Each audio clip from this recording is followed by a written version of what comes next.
Because it doesn't appear that it's going anywhere. I don't know if you believe that. What is the Lenin quote? I Decades can do happen. believe that. I don't think the regime is going anywhere unless Yeah, we and put boots on the you know ground what? and destroy the country. Yeah, and almost everyone thought the same about Assad until like November last year. So it's, again, the fragility or otherwise of the current regime in Iran. No one really knows. No one knows exactly what's, especially with the Ayatollah's age. Cultural, from the silly to the serious. We are going to be talking about U.S. intervention. U.S. as the world police. Recently, Donald Trump decided to bomb Iran, to strike at Iran's nuclear facilities in order to intervene and stop them from gaining a possible nuclear weapon. Was that the right call? Is this something that the U.S. should be involved in? World policing the world stage. Should we go even further? Should we go for regime change in Iran? What about other areas in the world? Should we be protecting Taiwan? Should we be involved in Ukraine? Should we be involved in Israel at all? Should we divest from these things? We're going to talk about it all. We got some great guests, and I'm going to give the mic to them to kind of give their stance, give their thoughts, and we'll get into it. First and foremost, we're going to give the mic to Mr. Soy Pill himself. Give us your thoughts. Give us your take. Go ahead. Yeah. Hi, everyone. I'm the Soy Pill. My take on this is super simple. I'm not pro-intervention in every single possible case. Obviously, the Americans have done awful things, regime change in places where there shouldn't have been, Iraq war. However, I'm very much pushing back against the anti-intervention populist brain rot that has existed in this space as of the last 5 to 10 years, both on the right and the left.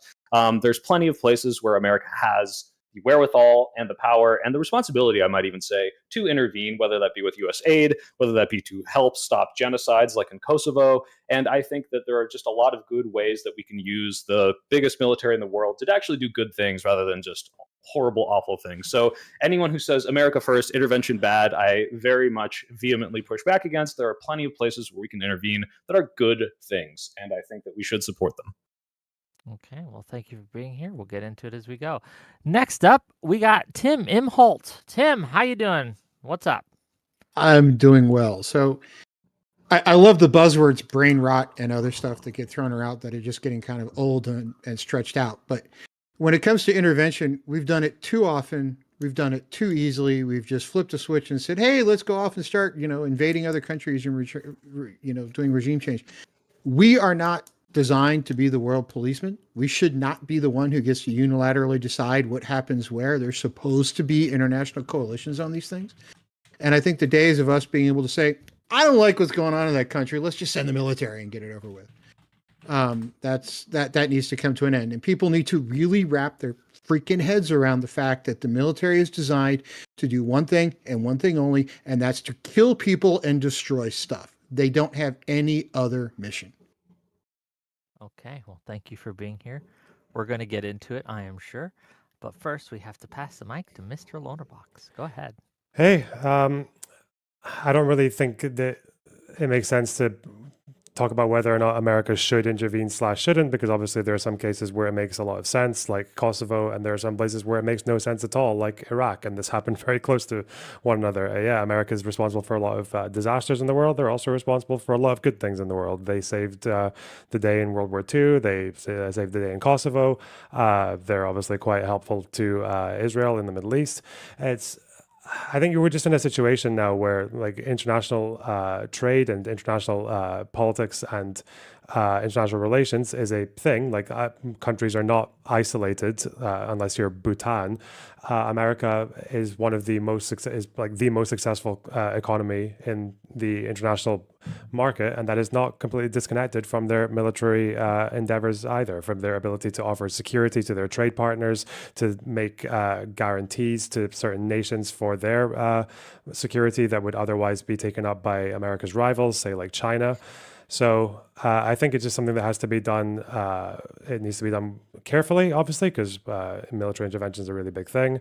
But I think the alternative to America intervening in the rest of the world in the ways that it does, militarily or otherwise, is probably not one that I would like to see anytime soon. Okay, well, thank you for being here. welcome to the show, and we will get into it as we go. Next up, we have first-time guest on my show. We'll see how he does. Bito, tell people who you are, why we should listen to you. What are your thoughts on intervention? Go This ahead. is my first formal debate ever, actually. So bear with me if I'm not going as fast as I could be. I don't have as much knowledge as I think everybody else has in here, but what I have is a question that I think we need to consider before we can consider whether individual isolation or intervention is considered good or bad. And what I'm asking is this: is if we are to take an action, we need to consider whether it's necessary or not. And when we have a purpose associated with government, it has things that it must do and things it must not do. We need to consider if intervening with other sovereign nations militarily is something that is part of the purpose of government. And that's it. Part of the purpose of the government. Okay, well, I guess we'll open with that. Well, Bito, I'll just ask you first, and then we'll get into it. What do you think here? That's your question, but what's your answer to it? Is intervening, does a government have a duty to intervene in foreign affairs to any degree, or at any time, or at any point? What do you think? And I don't see where they are granted the authority with individual sovereign nations. I don't understand how sovereignty could be a concept that is only upheld by people not willing or capable of fighting back against attacks against its sovereignty. Interventionism is only possible because the countries we attack are not capable of declaring war. So we obligate them to whatever harm we cause them. So I guess I don't believe in interventionism because it doesn't follow. It's not self-consistent. We can't hold ourselves to something that we don't hold other countries to. So just in like the most defensible examples, like for example, the Bosnian genocide, where both of those countries are incapable of fighting back against America. We deem one of them to be the morally, righteous one that is being acted upon, and we decide to defend them. Just because those people couldn't declare war on America, would you then be against the stopping of said genocide, just on principle? No, because I believe that, or actually, I don't know for a fact, were they asked in any capacity to come to the aid of the people who are being... Let's just say they weren't. I mean, I think they were, but let's say they weren't. Let's say they were just getting acted upon and they didn't ask for help. Like, even if we just see it as a moral injustice, like, do you not think that we should go in and help those people? Just because they couldn't fight back and the Serbians can't fight back. I mean, it seems like a very, like, when I said brain rot at the beginning, I know Tim took issue with that. But the reason I do is because this is such a dogmatic, absolutist take that doesn't make any sense. There are clearly reasons where you would, in real life, act upon someone. Like if two kids were fighting, you break up those two kids. Just because they couldn't beat you up doesn't mean that you shouldn't help the one who might be being acted upon. It's just a very... I can't do this because acting upon another person is bad in principle, which doesn't really make much sense to me. I think with the power to help someone, we should help someone. That's a very easy take for me. So let me pose that a different way. Okay. Are we is this country the ultimate decider of when we should be able to go in and use force to stop two other people from shooting at each other? So let's say, pick two random countries. Let's say that Luxembourg decided to fight whoever their closest neighbor is. Belgium. Belgium, yeah. It's a silly example, right? Because Luxembourg is too tiny to care. But let's say those two countries were fighting each other. Is it up to us our president get to sit in the Oval Office and go, you know what, I'm going to go send the 82nd Airborne and sort this stuff out? Or should there be a coalition of nations that gets to decide, hey, look, let's put some stuff out. Let's actually, discuss this. Try to get people to back off and then send in force. Too often, what we do is go, you know what? It's Tuesday afternoon. I think it's time to kind of, these guys have been at it for a long time, and now it's time. They finally crossed the line. Now we're going to go in. And we do that stuff unilaterally. And that to me is the problem, is that we shouldn't be the final arbiters of what every other nation does. I agree. In an ideal world, this could be something that's more based on coalitions. And for example, the Bosnia genocide wasn't a strictly U.S. unilateral thing. This was like based on agreements from the NATO and UN and assisting and saying, "Hey, U.S., you are part of this. We're going to be using your military to do this." The unfortunate reality is we are the biggest military and we are the most powerful country. And if you say, "Oh well, we shouldn't be," like maybe I can imagine a world where the U.S. Is able to do the best things and none of the bad things because we're beholden to these other countries. And I might agree that's probably better. Although some might argue that the ability to veto and people like, when we're in these big coalitions and other countries can vote down what would otherwise be a just thing in your and my eyes is kind of bogging it down in bureaucracy. Maybe the trade-offs of the bad things we do aren't worth the good things that we can do by subverting the UN. But that's kind of ignoring the fact that like this still means that because we can, we should. You're kind of just bearing the lead of, well, I'd rather live in a world where the U.S. wasn't the most powerful military that could. That's not what I said at all. That's you twisting my words. Okay. Okay. Well, I'm not trying to straw man you. That sounded like what you were trying to say, but please clarify. I'm not saying at all that we shouldn't be in a position we're in. I'm saying we shouldn't decide for other people what their future holds. That we should not be the final line in the sand that says, hey, I'm going to go off and do things, and if the U.S. likes me, I'm okay, and if the U.S. doesn't like me, I'm totally screwed because they're the big kids in the room, right? So. Because what that does is it sits on a very slippery moral slope that says because we're the biggest and we're the nastiest, militarily speaking, or could be, we have the right to tell everybody else on the planet what they should and shouldn't do. Because if you don't pay attention to us, we're going to come beat you up, right? That's the problem to me. That it's not. I'm not saying we shouldn't have that power. I'm saying we should never ever freaking use it without a coalition of nations behind us to say, let's go do it.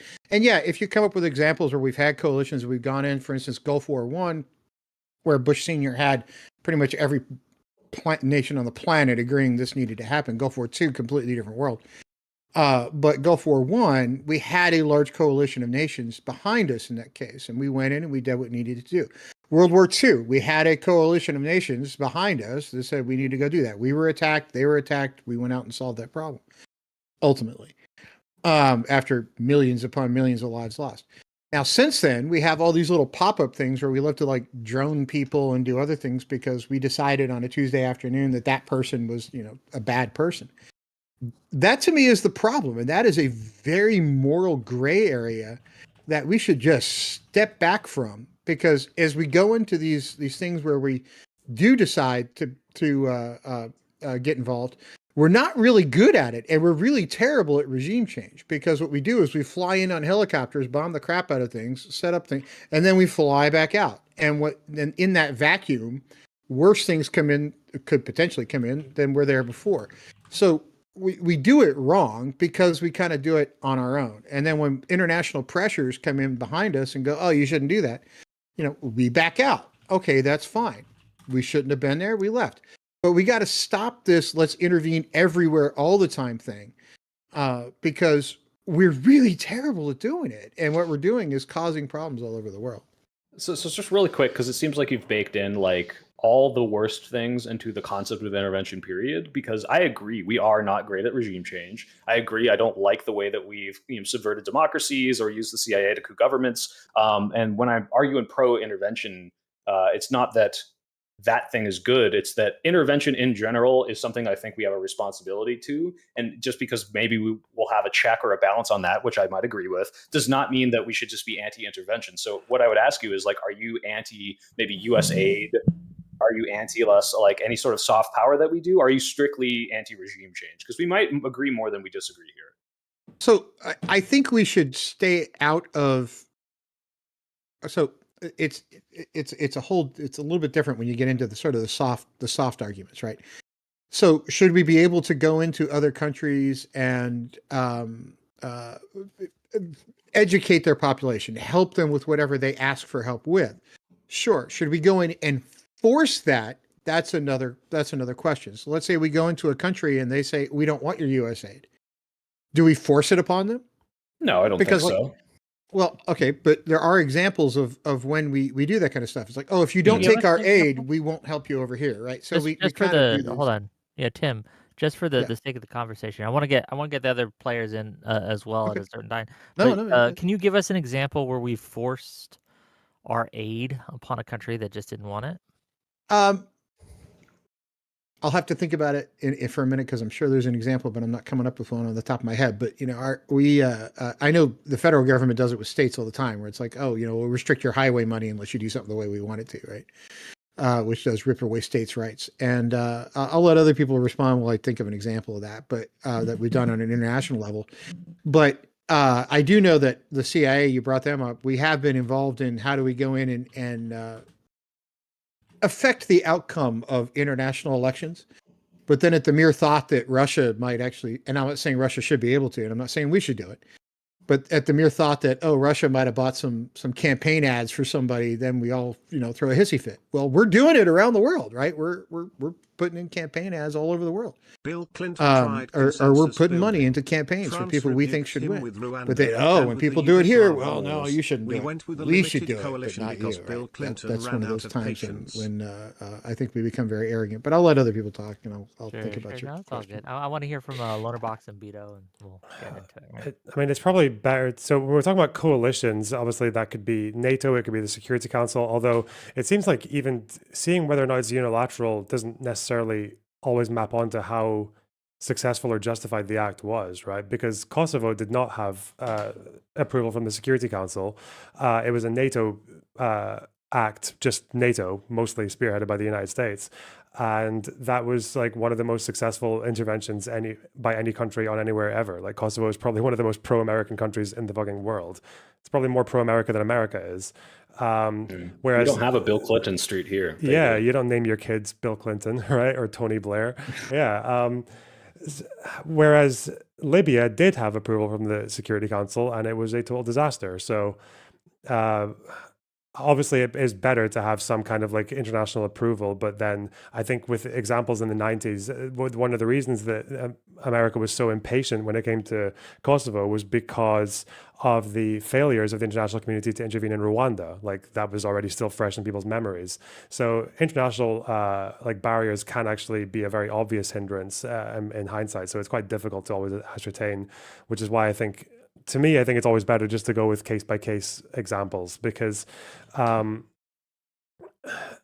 it's like you were saying earlier as well, when you were talking about, it felt like you were kind of going a little bit fast and loose between regime change on the one hand, but then also like random drone strikes on the other. Obviously, these are two like very, very different acts. So I'm just wondering, like, is there any particular intervention in recent years or something historical that we want to argue over? Because I think when we speak broadly like this, it's much harder to grasp exactly, like, obviously the drone striking Syria is very different from intervening in Ukraine, or bombing Iran for a day is different from the Iraq war. So Actually, Tim, before you answer, can I give what I think you're trying to say, and tell me if this is wrong, because this might be an answer to what Lonerbox is saying. And interrupt me whenever you want. But is your idea that, like, because we do have this unilateral power, even though we could look at this at a case by case basis and point to some of these things as successful and probably morally just, because that also comes with all of the negative side effects, that it shouldn't be on us ever, and it should always be kind of this coalition thing? Is that more or less your position? Yeah, I think we should focus more on getting those sorts of international coalitions, because like when you look at, like, go back to the previous, go back to the when Hillary Clinton was Secretary of State. We went in and basically executed Gaddafi. We kind of threw him out of office, and he wound up being executed as a result of that. And then, the Secretary of State comes out and goes, oh, we came, we saw, he died, right? And there was sort of this bragging moment of that. Is it really on us to decide, hey, look, that's a bad leader, we're going to throw his butt out and let you guys fill the vacuum with whoever you want? Well, Now, as whether or Lonerbox not- said, that was a coalition. That wasn't a it was unilateral. not only was US. it a coalition, it was also the Security Council was in favor of it as well. I think Russia Yeah, abstained, but yeah, even the Security Council approved Libya. Yeah, They were, okay, but we sucked at it, right? We didn't really finish the job. We kind of just went in and said, okay, great, you got a new country, have a nice day, right? Back out. Right, but is every failure now the mark of whether or not we should ever try ever again, or because that was so bad we should never intervene? Like, if that had happened before Kosovo and the NATO had said maybe we should go in and help there, would you say, well, no, because look how bad Libya went? Or should we try to learn from our mistakes and still intervene? I mean, this is what I mean when I'm like, it's brain also rot where you take. It's also this, like, each of these countries are obviously very, very, there's a lot going on, right? For however horrible Libya became, we don't know what would have happened had Gaddafi just continued his onslaught against the rebels, right? He was literally, the way he was talking, it sounded like he just wanted to murder all of them, right? Like he was calling them like sewer rats and rolling tanks towards Benghazi, I think it was, and basically saying that they were going to like give them no quarter. So what Gaddafi would have done in a civil war in order to keep power it could have been worse than what we ended up having. It's also not to mention that Libya, the NATO and Western intervention was one side of the coin. Another side of the coin as well is that General Haftar has been backed by Russia. You got Wagner Group in there, and those guys did not have Security Council approval for what they did. That was completely unilateral. So, like, yeah, I think like the way that people talk about Libya or any of these interventions, like, it's also worth taking into consideration quite a few of the details behind how it happened and who else was involved. And we need to have a longer, if we're going to do these things, we have to have a longer term vision. The United States longer term vision is, okay, let's get to the next election cycle. Right. So we have to get out of that mindset if we're going to keep doing this stuff, because it can't be like take when we pulled out of Gulf War II when Biden took office. You know, it was horrible the way we left. Right. It was just absolutely terrible. We shouldn't have been there in the first place, but you know, we were, and we decided to go in and do what we did. And then when we pulled out, the whole thing just kind of did not go as planned. So, you know, if you're going to go in and say, hey, look, we need to be intervening all over the place, you got to have a plan, long-term vision plan that says, let's stay involved all over the place. It can't be like, okay, we'll go put out this hotspot, now put out that hotspot, move over here, move over there. It's like, you know, trying to cauterize pop-up wounds all over the world. It doesn't really work that way. Well, that's why I guess maybe I'm confused, and I don't know if Lonerbox you are too, but like, what's your real position then? Because it seems like you're pointing to the failures of our intervention and saying these are bad, which obviously we all agree on in hindsight. But then you're saying that we should only ever intervene when a coalition approves it, even when coalitions get it wrong too. Nothing's going to be perfect. America's absolutely far from perfect. You'll never find a greater America critic. Well, not maybe a greater one, but I criticize America fairly frequently. And to say that like because we get things wrong, because a coalition get things wrong, that like, are you saying we should never intervene? That are you saying that all failures that we've ever done are indications of so let me back up a level and say here's my main thought on it.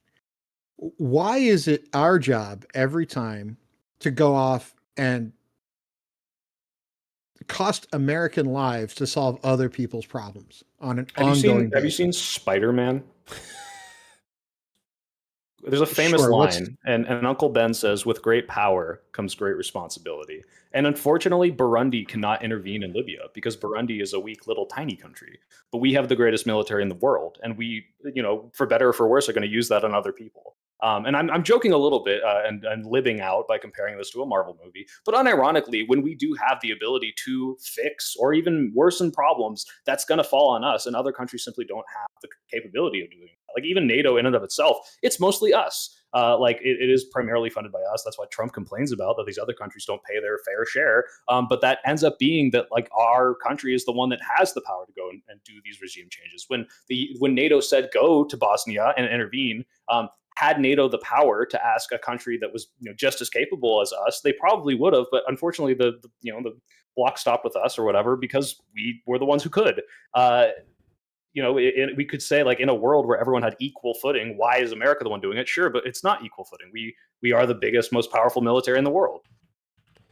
It's also like some of those complaints are valid. Like European countries have finally, I think, realized that they have been slacking in large part because of their defense contributions. And now suddenly you've got all these intel assessments and constitutional changes, like in Germany, like all saying that, yeah, like each of these countries in Europe, especially the NATO members, they do need to pull their weight a lot more. That has been a problem. But it's also for the same reason that like Europe is obligated to, as well as America is.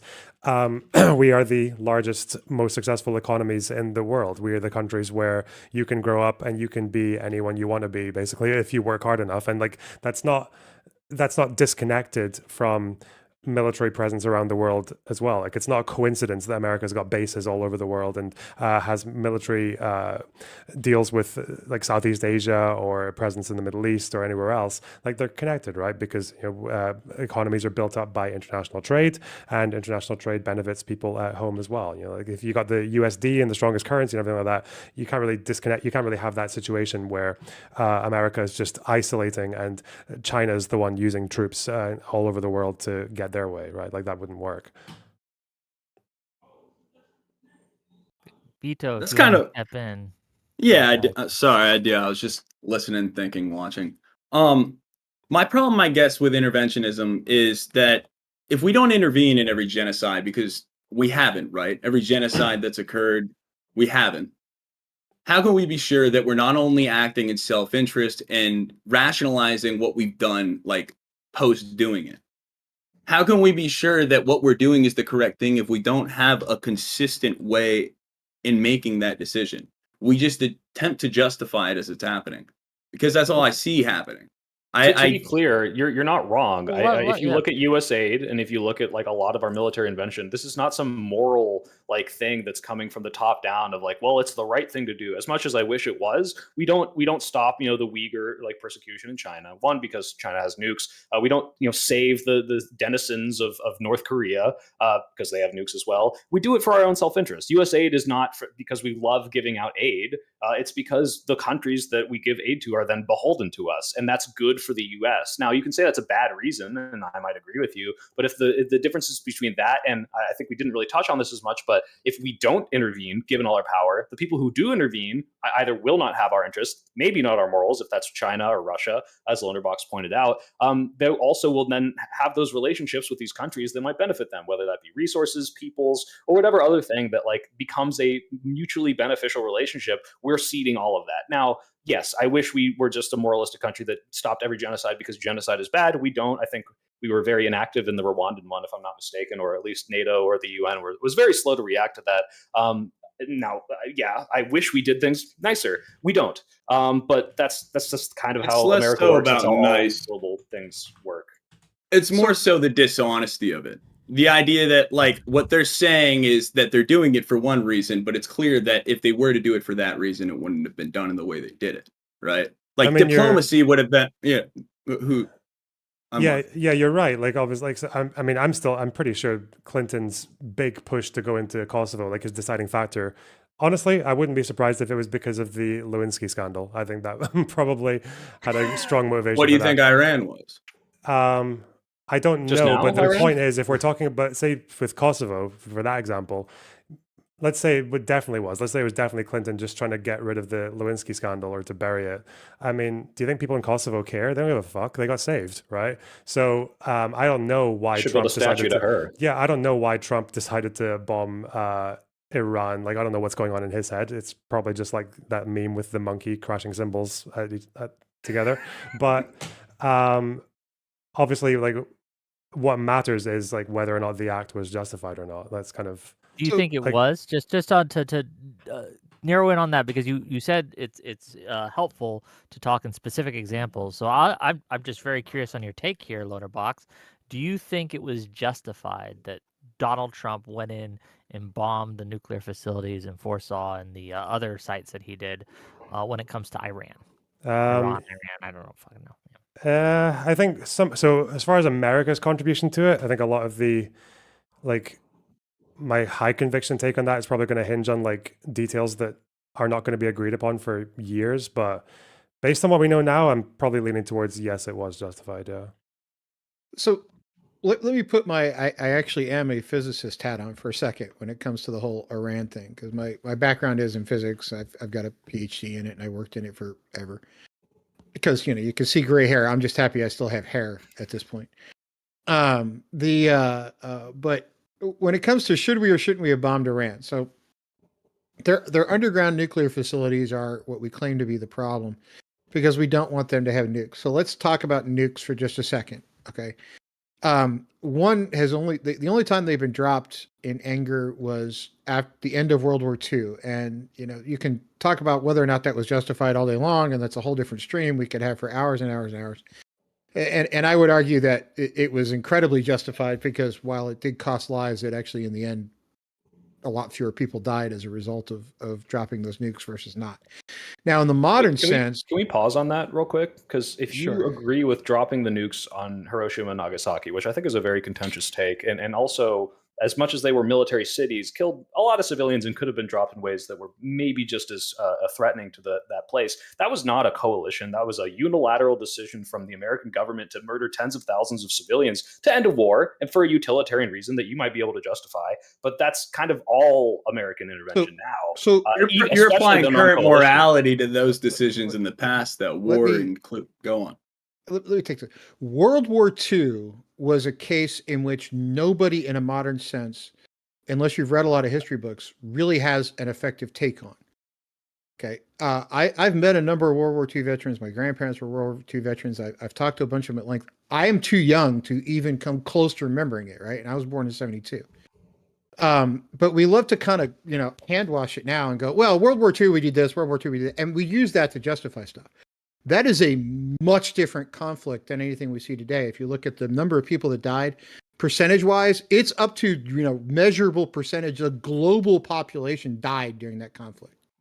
Us dropping nukes at the very end of it was because the world needed to move the hell on and get out of that conflict.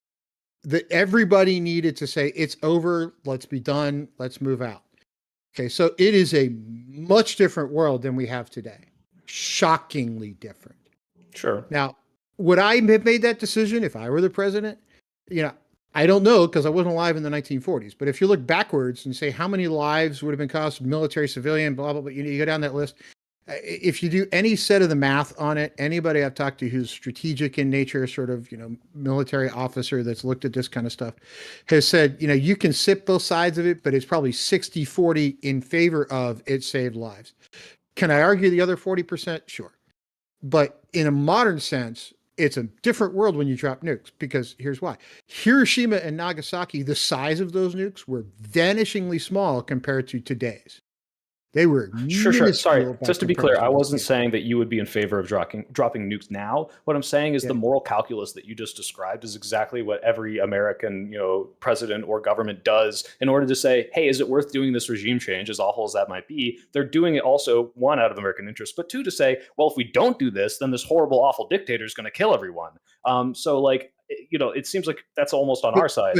At the end of World War II, it was the Department of Post-Crime. What you're talking about is the Department of Pre-Crime. Right. So you're trying to say, they were saying we would have had exactly to do a land invasion and they wouldn't surrender otherwise, which will kill X million American troops and Japanese civilians. Therefore, it is okay, trolley problem wise, to do this. And that's, again, what we do here. There's already wars happening. There's genocides happening. There's places where we're intervening. It just seems like not much has changed. It seems like your argument as to why this is different is just the scale would have been much bigger. And I don't think that's a very strong reason to be pro. The scale was shockingly different. So let's take it another way. But if you want to talk about scale, so a bank got robbed in Dallas today. Now, for all banks are going to have this new draconian security problem that you can't get inside without fingerprint, blood samples, 2 stool samples submitted to make sure you actually belong in there, right? So you can have a scale argument all day long, but World War II was a massively different scale than anything you see today. Could I come up with other ways to solve the problems we have today? Sure. Could I have come up with other ways to solve the problems we had during World War II? I can't. Okay. There's a big difference in between. I do want to kind of get us back on track a little. Yeah, sorry, that was my tangent. Yeah, I was trying to go back to Iran. It's fine. Yeah, go. The point with Iran. Briefly. Yeah. There's 2 kinds of nuclear weapons in the world, right? There's the kind you make with plutonium and the kind you make with uranium. And to get uranium out of enrich, purify uranium enough to get to weapons grade, it's a whole huge problem involving centrifuges, because all uranium chemically kind of acts the same. So you need different weights, and it's a whole different physical separation process than it is otherwise. And the reason Iran, we've not wanted them to have nuclear reactors over the years, is because when you run a nuclear reactor, one of the byproducts you get out of the toxic waste, let's talk about the radioactive waste, is plutonium. That's your other type of bomb, right? So to get the plutonium out of the radioactive waste is a chemical process, not a physical separation process. So one of the things that has always concerned me about the Iranian nuclear program is to build a plutonium bomb in the 1940s was shockingly difficult. Now it's kind of known. Lots of people know how to do it. It's not as technologically challenging as it was the first time. It's physics. You can't uninvent physics. Anybody can do the math and figure it out. Now, to build one of those, at least a primitive one, that's pretty easy if you have the material. Getting the material is very easy. Building a uranium bomb is shockingly easy to do, but getting the material is really hard. So, is everybody here aware that the world's first test of a uranium bomb was actually in Japan? Mm-hmm. They never tested them in the desert. Yeah. Everybody knows that? I do now. I actually was not aware of the distinction. That's how easy they are to set off, because you just need two subcritical masses. You smack them into each other hard enough. Boom, you get a nuclear reactor reaction and it goes off. Okay. Plutonium bombs are the implosion devices, a lot trickier to make. Now, the uranium program, the Iranian let's program. tie this into interventionalism. Like the history lesson is great, right? With the physics and stuff like that. But I want to know, should we have bombed Iran? We should have taken care of Iran 20 years ago. Now the only alternative left is just to destroy the crap out of their nuclear program. But 20 years ago, we kind of let it go. Huh? So you are pro bombing Iran. Intervention to bomb Iran. There's a difference between intervening and putting troops on the ground and boots on the ground and all that kind of stuff, and dropping some bunker busters. Define the difference. I'm not sure we hit it. So. Yeah, what's so you're just anti-American lives being risked? As long as Americans can do it from a desk or from a plane, it's totally okay? I'm confused, because this is now completely different from an intervention question. Well, there's also seems like you're pro-intervention. See, nuclear is a whole different world. I don't think it actually falls in the let's go and deal with regime change and all this other crap. We should have handled it a very long time ago with an international coalition to get in there and actually solve this problem. And we didn't do it. We kind of went, oh, that's a lot of work. I don't really want to feel like it. And now we've got the regime change that we did in Iran that didn't end up working out. No, we shouldn't go in it. I'm not pro us changing other people's governments. I don't think we should play the role of we get to decide what government you have. Well, then unless we're about to decide whether or not they have a nuclear bomb. I'm so confused as to what your actual position. It seems like we should it's a case by case subject for you, which is what our position is. Right. Changing a regime is not the same as, hey, okay.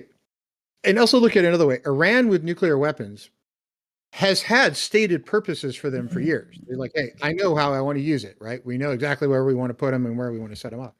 That to me is freaking scary. Like the North Koreans, they have nuclear weapons and they don't really have a plan to use them. They just have them there to kind of flex strength. Iran has, but how is this providing evidence for our side? We're just kind of, I'm not attempting to be rude. I'm just saying that we're giving history lessons when the point is what we should be arguing against. Wait, so is there anyone on this panel who opposes the strikes on Iran? I can bring on. Yes, I do. Okay, yes, okay. I do. Is it like a 1v3? Are you going to devil's advocate? No, it's not devil's advocate. It's no. I'm asking Whick, because obviously I don't think Whick knew that. Like I said, this is a tough one to book. I got someone coming. Don't worry, we'll grab a non-interventionalist here, right? If but I understand. A word in. Yeah, I understand, right? That we all have different thresholds, and I think even the most staunch anti-interventionalist would have some threshold, like if the world would be thrown into chaos unless we kill this one individual with a drone strike, then we should do that. But the question becomes, right, I think, has the U.S. in the modern post-World War II been better, or has its interventions largely been good for the world, or has its interventions largely hurt the world? And I think, or made the world worse, right? And it's gonna be non-smoker. Don't worry, Zephyr Hash. He's coming. He's getting his stuff set up, and he'll be here. But that's the question at hand, and that's what I want to kind of discuss and want to talk about, right? Because I think that there is a open question. Like, some interventions good, some interventions bad. How has the U.S. handled itself as a world power?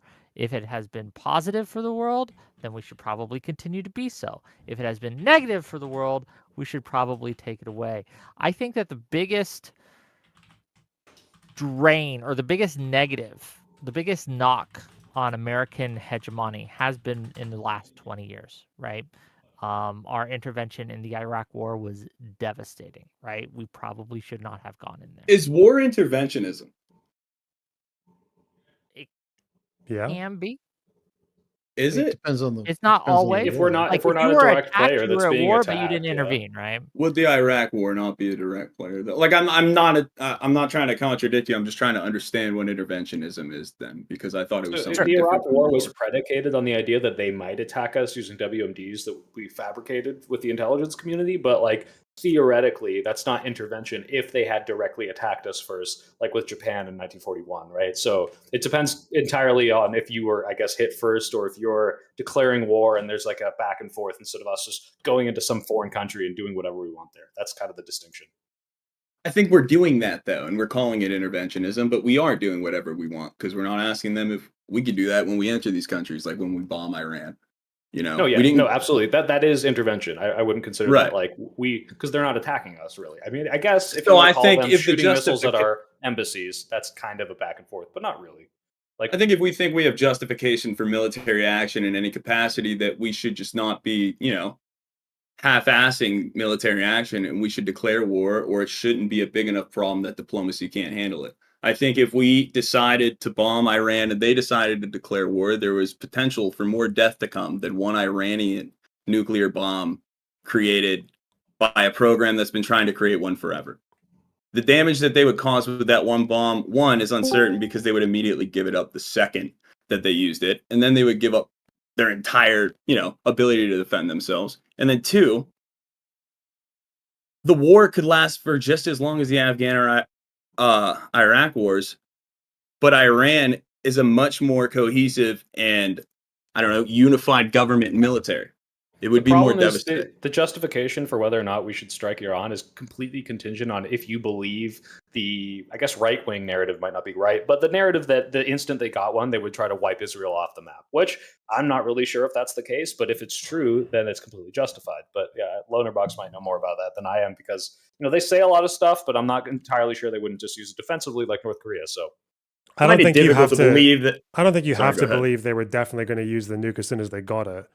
You don't have to believe that. You just have to understand that given their rhetoric, given their displays of intent with the supporting the proxies, and given the fact that it's a nuclear weapon, then even like a 1% chance of them actually getting it and using it right away is like, to me, that's enough. I don't know why like a threatened a country question? should actually pay that price for that behavior. Like, What was the potential death toll in the war that could have been caused by the attack? Wait, quick question. Why is Israel's rhetoric not like indicative that they're going to use nuclear weapons, which they already have? because they don't test ballistic missiles and say that they're specifically being tested to point at this particular country. It seems that with Israel, Arab neighboring countries have choices. They can recognize Israel and make peace deals, and they have done with Egypt and Jordan, and obviously Israel's not really causing much of a fuss with the Emirates or Saudi or Bahrain or anyone else. With Iran, their hatred for Israel is unconditional, all the way back to Khomeini's governance of the jurist, which is kind of like the ideological foundation for the IRGC and for the regime. They believe that the Islamic world has been at war with Jews for over 400 years, that it was Jews who started to break down and fracture the Islamic world with propaganda, and the first path to redemption for the Islamic world is to overcome the little Satan, which is Israel. So that's like...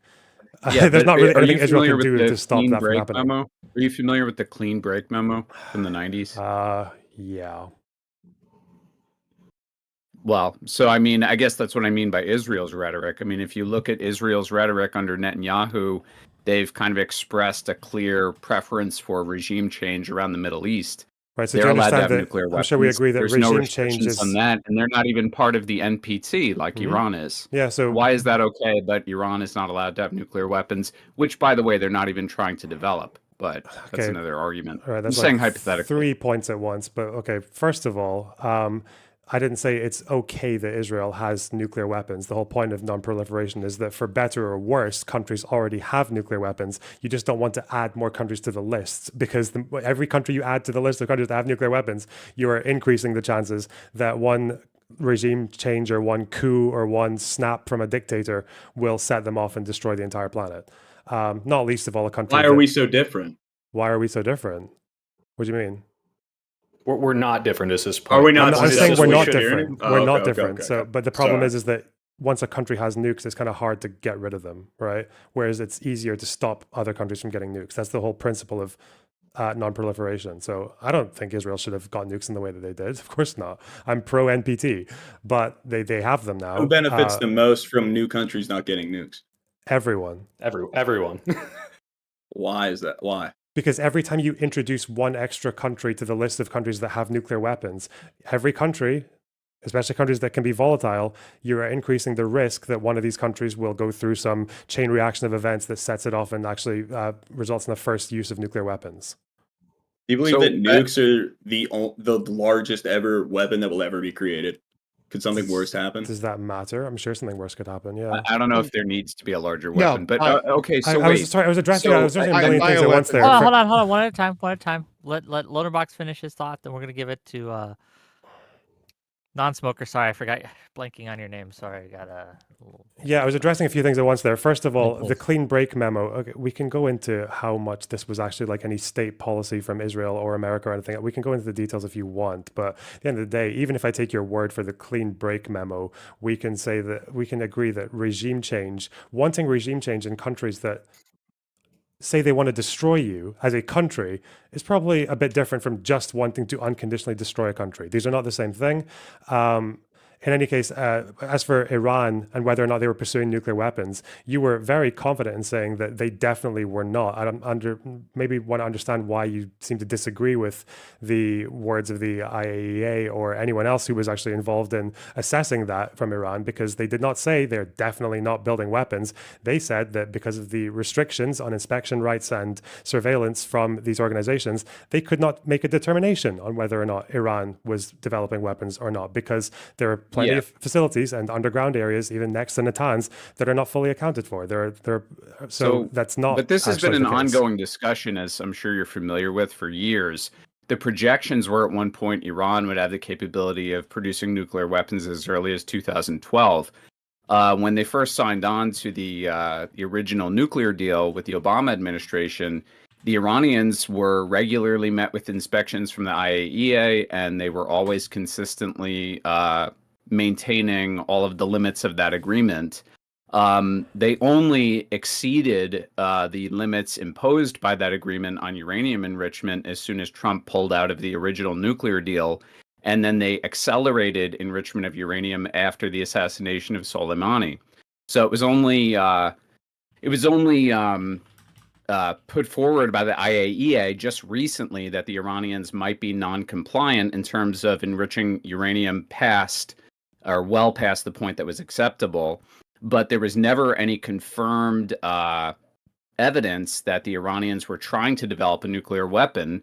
The inference one could make is that they're trying to enrich uranium more and more and more as a negotiating tactic to force the U.S. back to the table to sign another agreement, which it looked like they were almost successful in doing.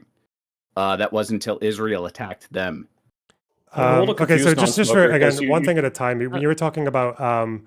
I do want to get Soy Pill in after yeah. Okay, Decide. I'll just address one of those because again, it's always like 5 points at once. But the idea that they were enriching to 60% and also increasing their stockpile by about 50% within a period of a few months, just as a negotiating tactic. I mean, I don't know if like what world we're living in where Iran's negotiating tactic is not only to show that they can enrich uranium, but also to produce at such a rate that they were sacrificing their own civilian uranium stockpiles, because how do you get 60% enriched uranium? You go from 19.5. You go from your civilian reactor uranium to enrich. So the fact that they were actually sacrificing their civilian stockpile of uranium just as a negotiating tactic, I mean, you can say that Iranians are like deranged, like they're morons, but I mean, come on, like you can say that was a negotiating tactic, the fact that they would sacrifice the civilian program just to accelerate and enrich at that rate in that quantity, or you can think maybe there's something slightly different going on there. I mean, there's behind the amount that they're doing it. That the Iranians have uranium stashed places and are enriching in places that inspectors are not aware of or that they can't find.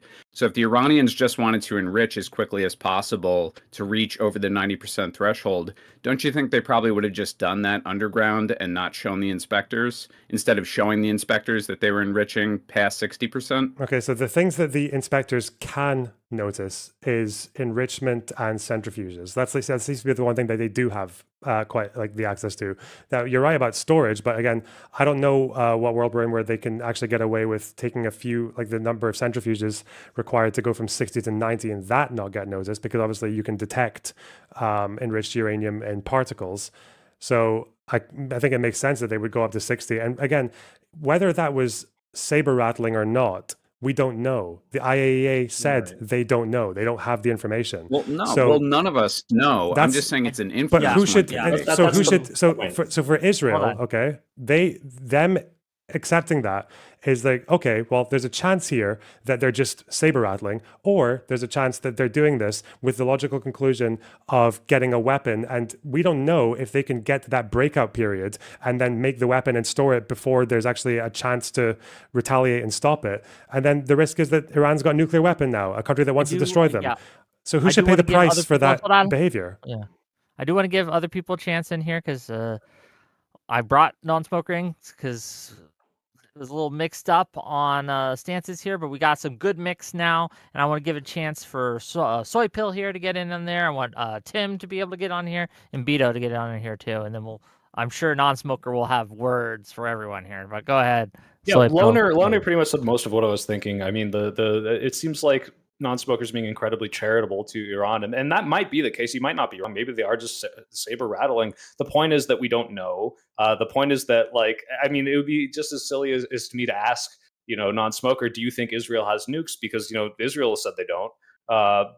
That doesn't really matter. What matters is the independent investigations that we do. What matters is what we know and how we can act upon that. And the idea that, like, well, they're just, they wouldn't use it if they wanted to. Like, we don't know that. No one knows that. And we, unfortunately, as much as, it sucks, everyone spies on each other, and they've got Mossad people deep into Iran, and they probably know way more than we do. And maybe they're lying. Maybe Israel is lying about Iran's capability. It's completely possible. But all of this to, like, take a step back and say whether or not we should intervene, my stance on this is completely contingent on whether or not we know for a fact that Iran is going to have some sort of chance of getting one and using it. And to just give them the benefit of the doubt is simply not how you do geopolitics with a country that says we want to destroy you.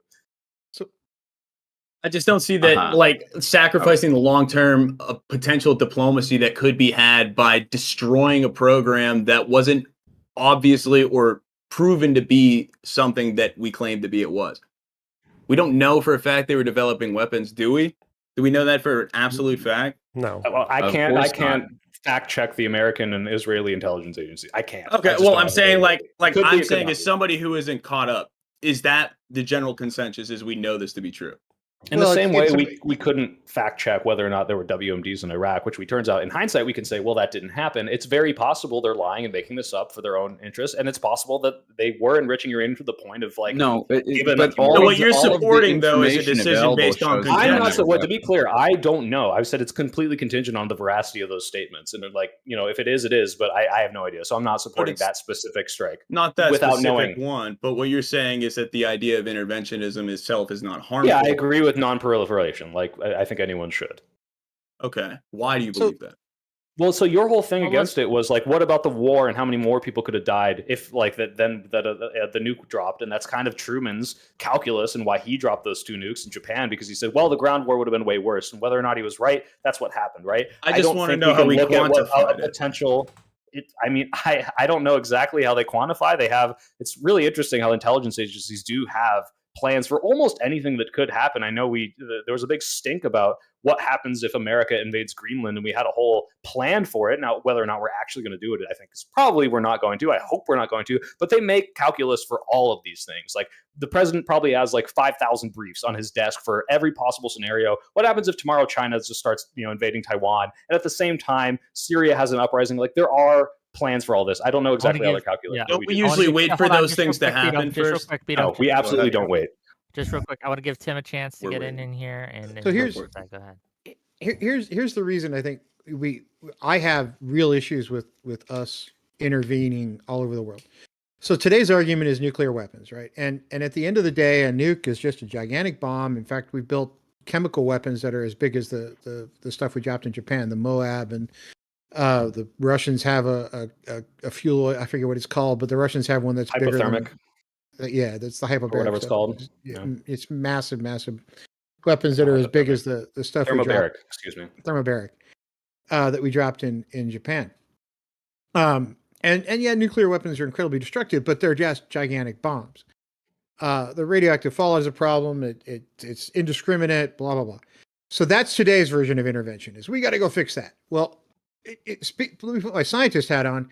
The bigger problem you have, if you look at a potential weapon of mass destruction, is bio and chemical. Like we all kind of learned a lesson with COVID. And I don't want to bring the vid up. That's a whole different video. But where does it stop, right? Today we're saying, oh, let's take out these nuclear facilities because maybe. Well, tomorrow is it, okay, let's go start taking out bio facilities because maybe. I mean, that's literally what we did in Syria because we thought he had chemical weapons. Whether or not you thought that was true, and there's debates on it, but like this is a thing we do. Yeah, it doesn't stop at nuclear bombs. But so where's the end of this, right? Are we just going to keep blowing people up forever because that's just the way it works, and humans are humans, right? That's the plan. So, I mean, sooner or later, you got to say, hey, look, I'm going to declare world peace and take whatever the hell it takes to get there. And or at least decide to bomb people for good reasons. Why didn't we think of that? Look, at this point, Whick TV is officially declaring world peace. Okay? That's right. We're declaring it. World peace. I said it. All you guys should just lay down your arms. Okay? Why are we still fighting? Okay? We're good. You got to tweet at Israel and Iran right now, Whick. I will do that. I will at them both. And I'll be like, yo, bros, why are you still fighting? I already declared world peace, and we're good, right?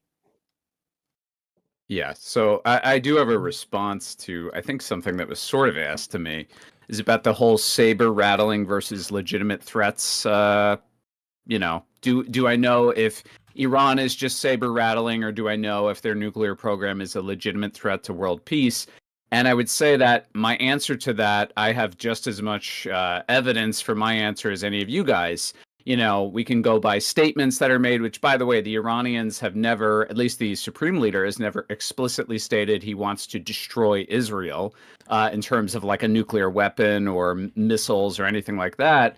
What the supreme leader has said is that he wants a referendum for the Palestinians to destroy Israel that way.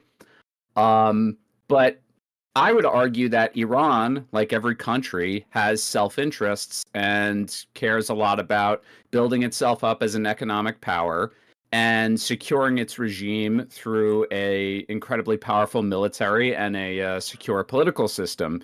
So given that, the thing that would be in their best interests would probably be removing sanctions, right? That's probably what they're so upset about.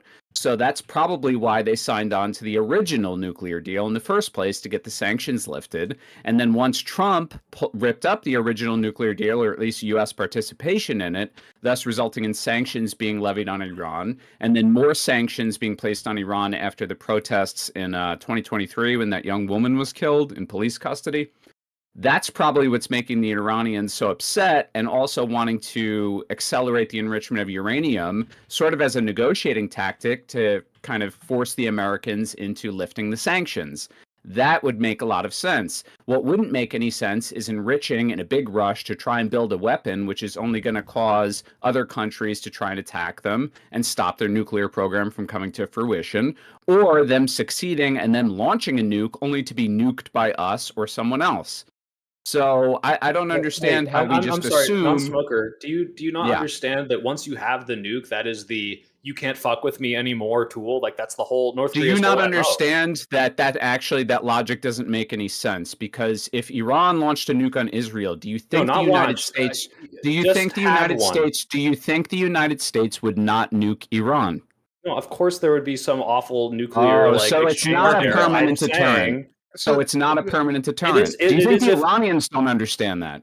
No. Do you think just because Iran would get nuked back means their nuke wouldn't be a deterrent if they had it?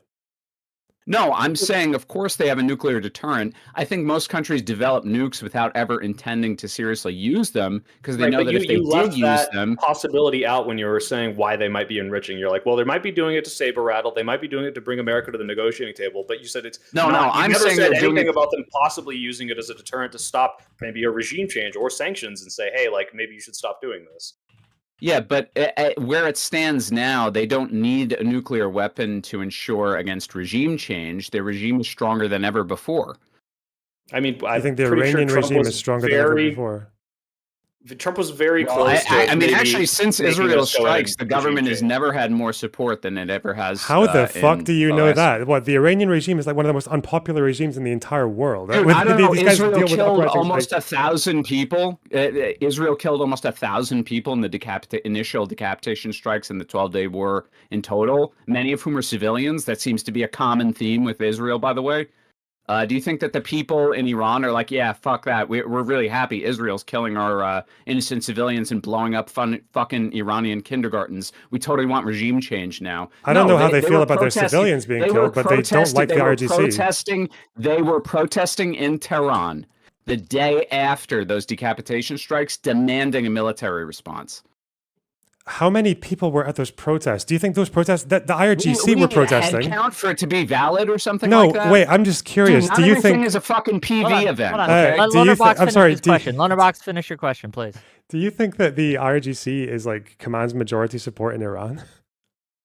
You'd be the first. What do you have? Some stupid fucking retarded poll that proves it doesn't? I don't or even know. isn't? Like, I'm pretty sure it's like just like a truism. I didn't even know people debated that. That's surprising to me. Do people debate that? Do people actually think that the IRGC commands majority support in Iran? Okay, well, could you provide some data? I'm not familiar with that Do you- argument. do you know the fact that they deal with, like- Lonerbox. Before you give data, what's your data other than people were mad that civilians were killed? I would say that the overwhelming evidence, just in terms of What evidence? video and photographic Video and photographic support. evidence is your evidence, but if he brings up a poll, Yeah. it's bullshit. I haven't seen a So- poll. so Have you? Usually- Let me- usually- You were dismissing usually- any data that he was going to bring up before he Let's said hear it. the If your data. evidence is, Let's hear the I saw data. You had to people on the interject streets in the yourself city. into this with your nothing Because you're fucking you're statements. making a ridiculous Whoa. claim that we have to counter with real data. No, that I'm you making know a probably a That's valid ridiculous. claim that you don't have any evidence to contradict. And now I'm you're not just making a stalling. claim. I'm just saying It this probably So then is shut the very fuck stupid. up. So then shut the fuck up and let Um, Lonerbox Okay, give usually- okay. Reset. Okay. Tim's been trying to get in. Let's give it to Tim, then we'll give it to Lonerbox, and then we'll. So you said something that I find interesting because I've actually given this a lot of thought because I worked on programs over the years where this was sort of a thing. If Iran built, take any country, let's leave Iran out of this for a second. A country built 2 nuclear weapons and they used both and they had nothing else left in their nuclear arsenal. Do you still think we would nuke? Now, don't answer for Trump. Okay. I want to ask this question in a general way before people jump in. If they have nothing left in their nuclear arsenal, think about the presidents we've had over the last 30 years. I can only think of one if we say, okay, they nuked somebody, but now they have no nuclear weapons left. I could think of one who would definitely nuke back. And I'm not sure I could think of another one in the last 30 years that would actually launch a nuclear attack. So let's say Iran, for instance, develops 5 nuclear weapons and they launch all 5. They set them off all at once. You really think we'd nuke back?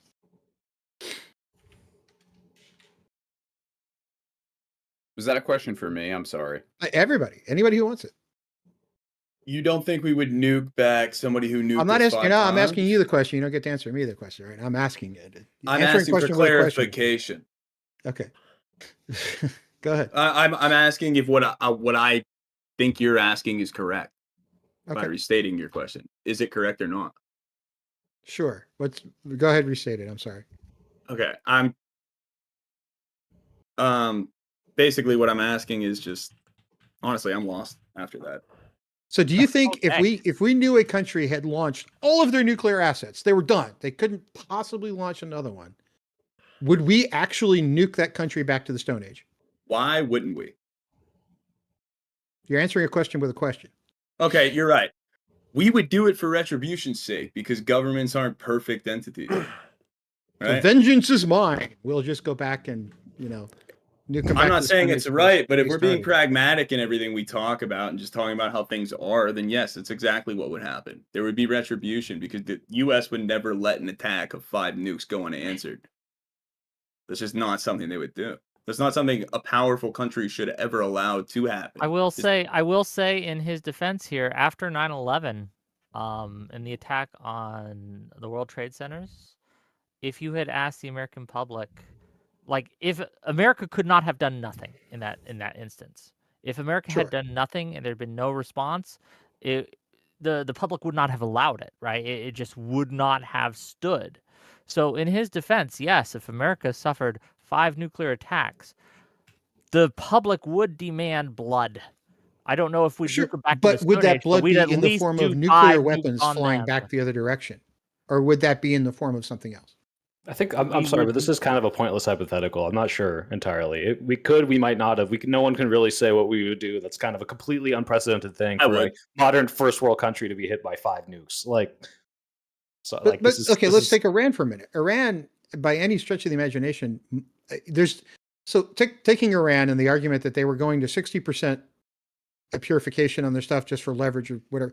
There's no real other reason to purify to that level other than to get to nukes faster. That's it, right?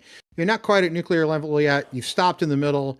You said, hey, I'm at 60. I can keep going and I can get to nuclear faster now. So there's no reason to do that other than to make people mad at you. And if you look at it Or from to that attain perspective nukes of, quicker. I'm sorry? Wouldn't it also be to attain nukes quicker, not just to make people mad at you? That's it, right? It's the only way to get there. It gets you there faster, right? So it's starting a fight that you don't necessarily need to start. It's not a good way to solve a problem. It's a way to say, yeah, I intend to get to nuclear weapons. Tough crap. We're going there, right? And I promise I'll stop at 60. That's not the way this stuff works. Because there's no other reason to have that material other than to get to nuclear weapons. So when you're dealing with non-proliferation, that demands, to me, not just the U.S. going, okay, I'm going to bomb you. What we should have done, and what we didn't do, was go and get an actual international coalition, sit at the UN until the UN takes a freaking vote that says, yes, Iran needs to stop and needs to stop today. And we didn't do it.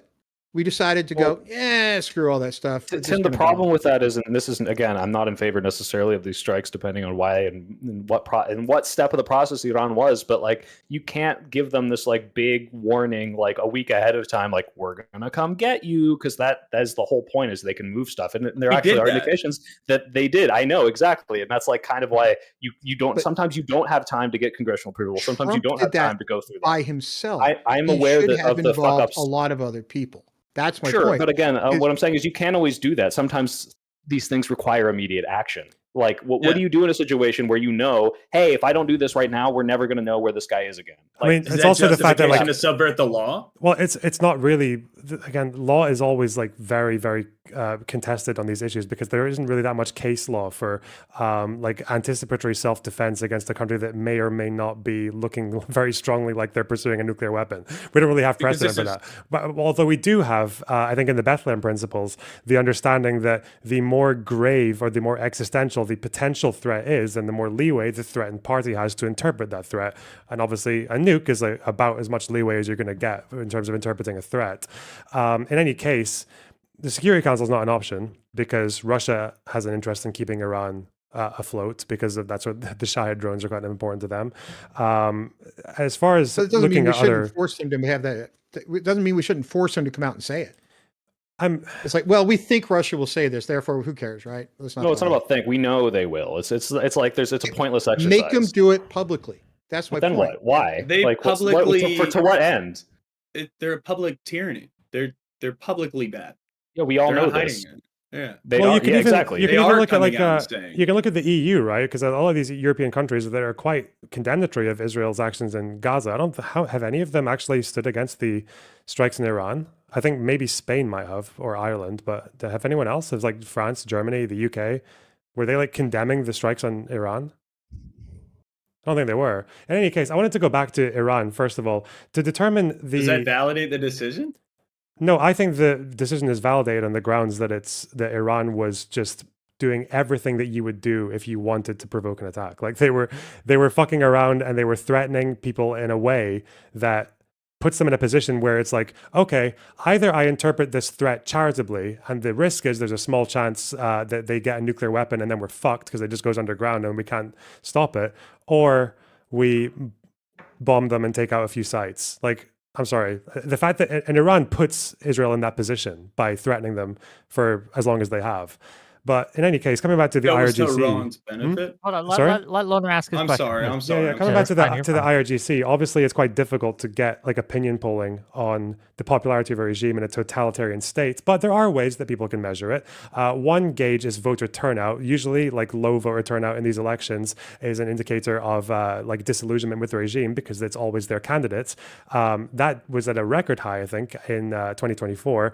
You can also look at presidential candidates because again, it's like that thing where presidential candidates all have some kind of like link to the regime, but if they choose the least hardline regime candidate, that's also a sign that the regime is not very popular because it's like them voting for the only person they can. And they did that with Pezeshkian, right? Because he was once actually banned by the Guardian Council and he ran for president as a moderate, much more moderate than the hardliners who came before him. So that's like a small, I don't know what other indication you want, like other than what's available Did to you us. see but any videos that- of them in 2024 though? Maybe pictures? Yeah, I didn't see it. Well, apart from what the nationwide protests that happened every few years. Yeah, I don't know. That were definitely bigger than the pro-regime protests during the bombings, incidentally. So wait, so just so we're clear, no I data? guess no one has, what did I just say? Do you think data is... It sounded like a lot of ways to say you don't have any. Yeah, do you think, Well, so do you think there should actually- be, so do wait, you hold think on, there should wait, be wait. data in No, a let Loner totalitarian answer it. regime? No, go ahead. So do you think we're obligated to say whether a regime is popular or not, we need polling data from that totalitarian regime to determine how popular they are? Not necessarily. I just think that your claim is Okay, as valid let me as go. mine. Okay, They're let's go. based Let's on go through. nothing. Okay, let's go Well, through hold one on, block wait, then. can So I, wait, you real think quick, Lonerbox. you think Lonerbox, hang on, can I real quick wait, say no. something? I just need to wait one at a time. Do you think Okay, sorry. 60? Do you think record low voter turnout is a sign of popularity or disillusionment with the regime? Just to, I think low voter turnout Means can be a everyone's sign of a chill. lot of things. okay, next one. The fact that they went for a presidential pick who was the farthest away from the regime's norms as possible. Is that a sign of low popularity in the regime? I don't know, not necessarily. It could mean that they want a more diverse candidate in office for one reason or another. I don't understand all the ins and outs of the Iranian people. I can tell and you their know political nothing about the trends. Iranian regime. Like it's just like it's the Well, least contested fact in you seem to geopolitics. have no data supporting your claim before. I'm just trying to clarify. I mean, that part. there are polls that are obviously More from so like for the anti-regime. audience than anyone else. That For you have the- no data. Well, there is. You can find polling if you want. There are No, polls that do show record high support. you're just making broad inferences on other data. No, I'm being very to support a charitable. No, I'm being conclusion very that you can't charitable. support. I'm being charitable to a campus dipshit who will not accept any polling agency that isn't one that You're you not already being support. charitable So at all. You're yes, I expecting am. me to be I'm charitable. arguing Hear on your ridiculous terms. PV bullshit as I'm usual. arguing PV has nothing to do with how popular the Iranian regime is and how you measure popularity of All a your regime in a viewpoints are totalitarian sponsored. state. Really? And just What's to be your clear, data for that? non-smoker, there Hey, are wait, polls- non-smoker. Hey, what's your data for the fact? Do you think I'm paid by PV right now? I think there's a lot of data showing that you do receive money from PV. Since when? When? Since I think the last time that was published was what, like a year ago? So you think I'm still paid by PV now? I would assume so. You were assume so? paid in the Oh, so you past. have. It turns out that you have no data. No do data you to back do up this In the claim. What do you past. think You've PV's? been paid in the past. Yeah, and on Are we PV's talking channel, have I? about progressive victory in the And when year on of our Lord, PV's, yeah, and when on PV's 2025? channel did I ever talk about Iran? You realize they uploaded my content. My content for PV is public. Well, When did I talk about all Iran? PV streamers have certain things in common. You guys are neocon libs. Yeah, they You always believe have certain been. basic truisms like the Iranian regime is not Like very we should- popular. like yeah, we should, or, we share some basic, Iran is basically so accepted authoritarian, truths. Yeah. So we should practice authoritarianism outwardly on the Iranian people. When did and I say force that? regime change When on did I them. say I was pro 'Cause they're regime too change? stupid to organically have a liberal democratic movement in their own country. When did I say I Are was we pro talking regime about change in progressive Iran? victory? Can I ask? Is that what we're talking about? Yeah, this guy's like Apparently. a mental Well, I fucking want to say progressive conspiratorialist. victory helped Yeah. me out financially for my recent video, and I thank them for that. And that's why I believe my Iranian Cuck. positions, because they paid me to. No, you know, Cuck. non-smoker. There are polls that you can look up right now that actually support what you're saying. He doesn't which believe is any of them though, you're- because they're like well, State I know, Department. but I'm just letting him know if he believed in data, which I don't know. Support why what you I'm don't. saying? There are polls that show the Yeah, tell overwhelming me about support the for the polls that military support what I'm actions saying. in Iran. So you don't need to look at photos and videos. You can just show there are polls. So that wait, say so you're people talking the support Mava it. poll? You're talking about that one from the Netherlands? I'm trying to help you out That here, took dude. all of I'm it, trying to help you still out. the See, it's all sample State online Department, on right? Telegram groups, really reliable stuff. I'm literally trying Not to help as you. This reliable isn't as- your argument. I don't need your that, help. that you don't have to look at videos and photos. You don't can want look at the your help, people dude. over. You're Okay, well, such you an clearly ineffective need it because debater. your Come current on. argument is I saw a bunch of photos. Yeah, but he All saw photos. He saw pictures of the protesters, like Trump and his crowd sizes. Fucking hell. I'm also just going to say, coming back to talking about Iran's intentions and their ideology, there's nothing more charming than like white Westerners trying to like impose their own ideas on what a foreign regime believes and what they commit to. Iran does want to destroy Israel, like just because I don't know how direct you have it to say when you've got like Khomeini every year at Quds Day, which was, it was an Iranian holiday, by the way, where they say that the Zionist regime is a lethal, a cancerous tumor. It's a cancerous entity in the Muslim world that should be eradicated, where you've got Ayatollah Ruhollah Khomeini in the 70s in the Governance of the Jurists describing them as wretched, the Jews that started the state of Israel. The fact that even when they were going along with the JCPOA, all of which had restrictions which were temporary, by the way, temporary restrictions, the sanction relief was not temporary, if you bothered to read the thing. And when they went through the JCPOA, they were still under fire constantly because the whole point of the JCPOA was supposed to be assuring the world that they did not have intentions to carry out wars of annihilation against other countries. And even though they joined the JCPOA, which also involved sanction relief to do with ballistic missiles, like they were happening side by side, and they went and tested a bunch of ballistic missiles and said, yeah, these missiles, they've got Israel's name on it. We're testing the range for Israel, the entity, which will be destroyed one day. And we have a fucking clock that counts down to the destruction of Israel in 25 years, which they first said in 2015. So yeah, I don't know why you have to like superimpose your fantasies onto Iran. It's interesting because before you dismissed the clean break memo as not being like an explicit outline of foreign policy, but you're taking the Ayatollah's statements at certain events and saying, oh, well, that clearly demonstrates Iran's desire to destroy Israel.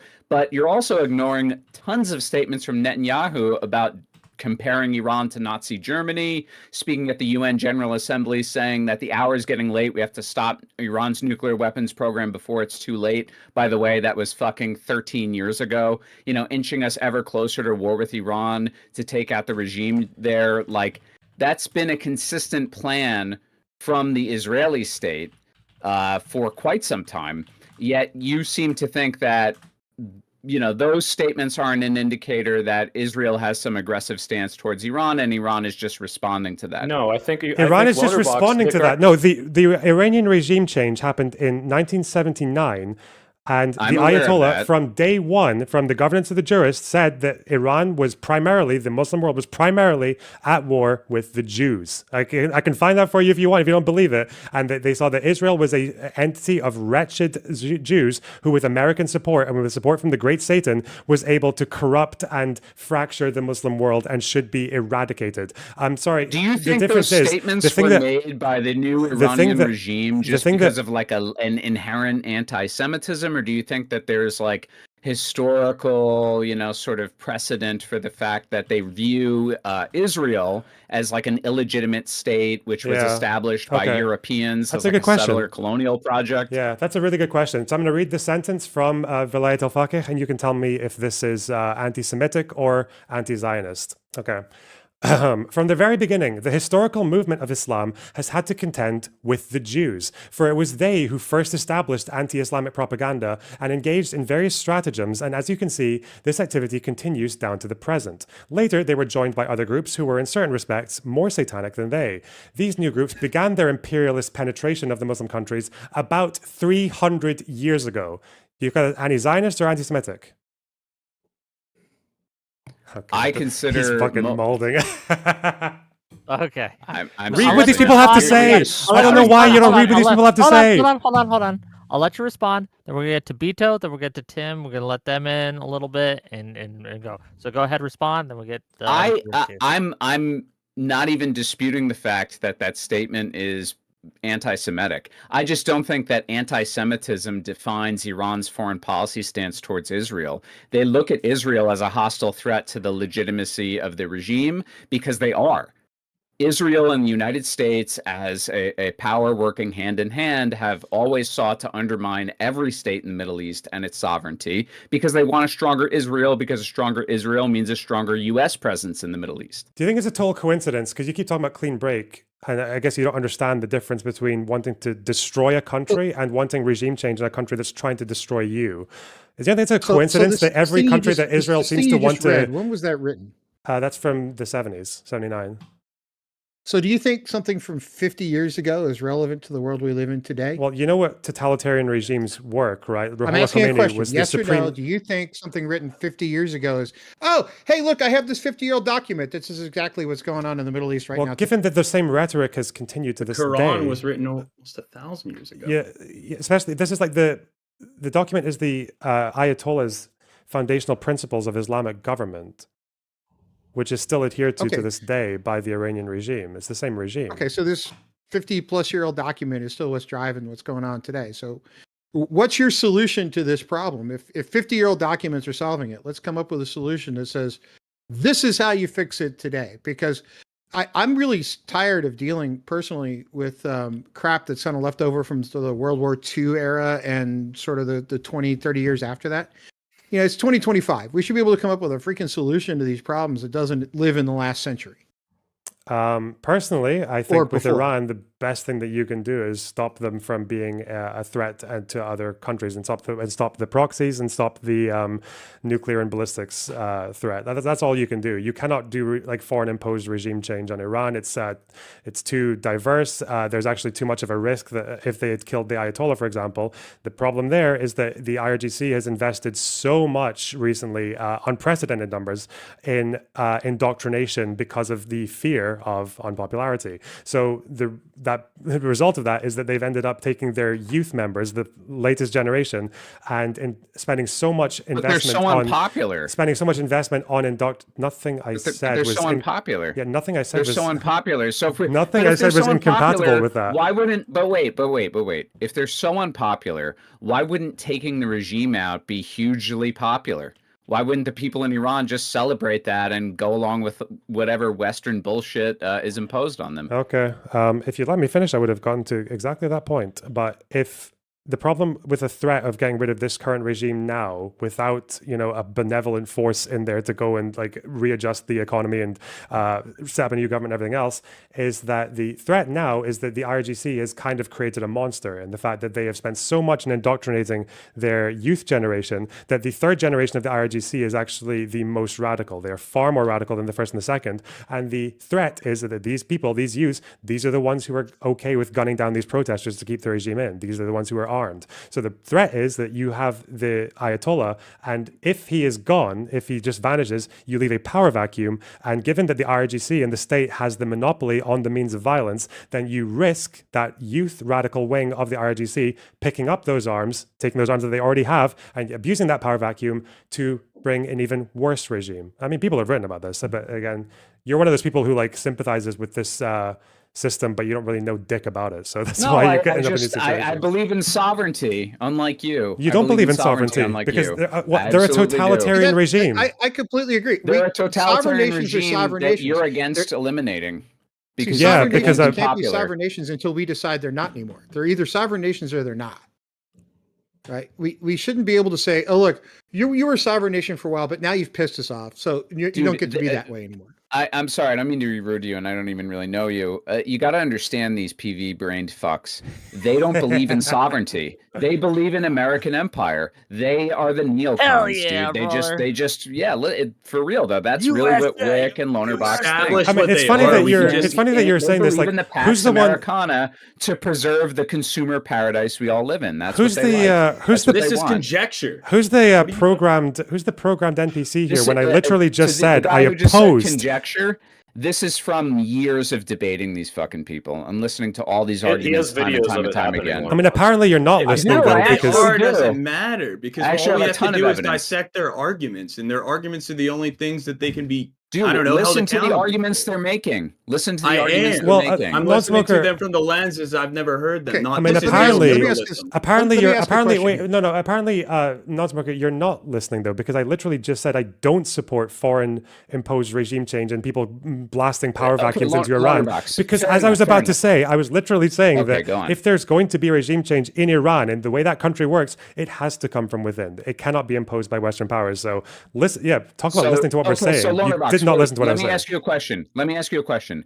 So you are aware then, you are familiar with the many efforts that people in America or people in Europe have made to fund certain groups to undermine the regime up to this point, correct? Like, for example, the MEK, or even funding Baloch separatists in southeast Iran, or, you know, the disputed funding networks that may or may not go to ISIS Khorasan, which also undermines the IRGC's power, you know, or the Kurds or any of these groups. I'm sure you're familiar with all of that stuff. So given the fact that we've maybe not explicitly the U.S. government every single time, but wealthy, powerful, influential individuals and groups from Europe and the U.S. have funded all of these different groups to undermine the regime, and yet it hasn't had any success, and there doesn't seem to be any decrease in the regime's power. Wouldn't you at least agree with me here that the only way to eliminate the regime would probably be through a war?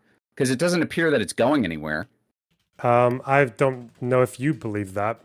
What is the Lenin quote? Decades I can do happen. believe that. I don't think the regime is going anywhere unless we put boots on the you know ground what? and destroy the country. Yeah, and almost everyone thought the same about Assad until like November last year. So it's, again, the fragility or otherwise of the current regime in Iran. No one really knows. No one knows exactly what's, especially with the Ayatollah's age.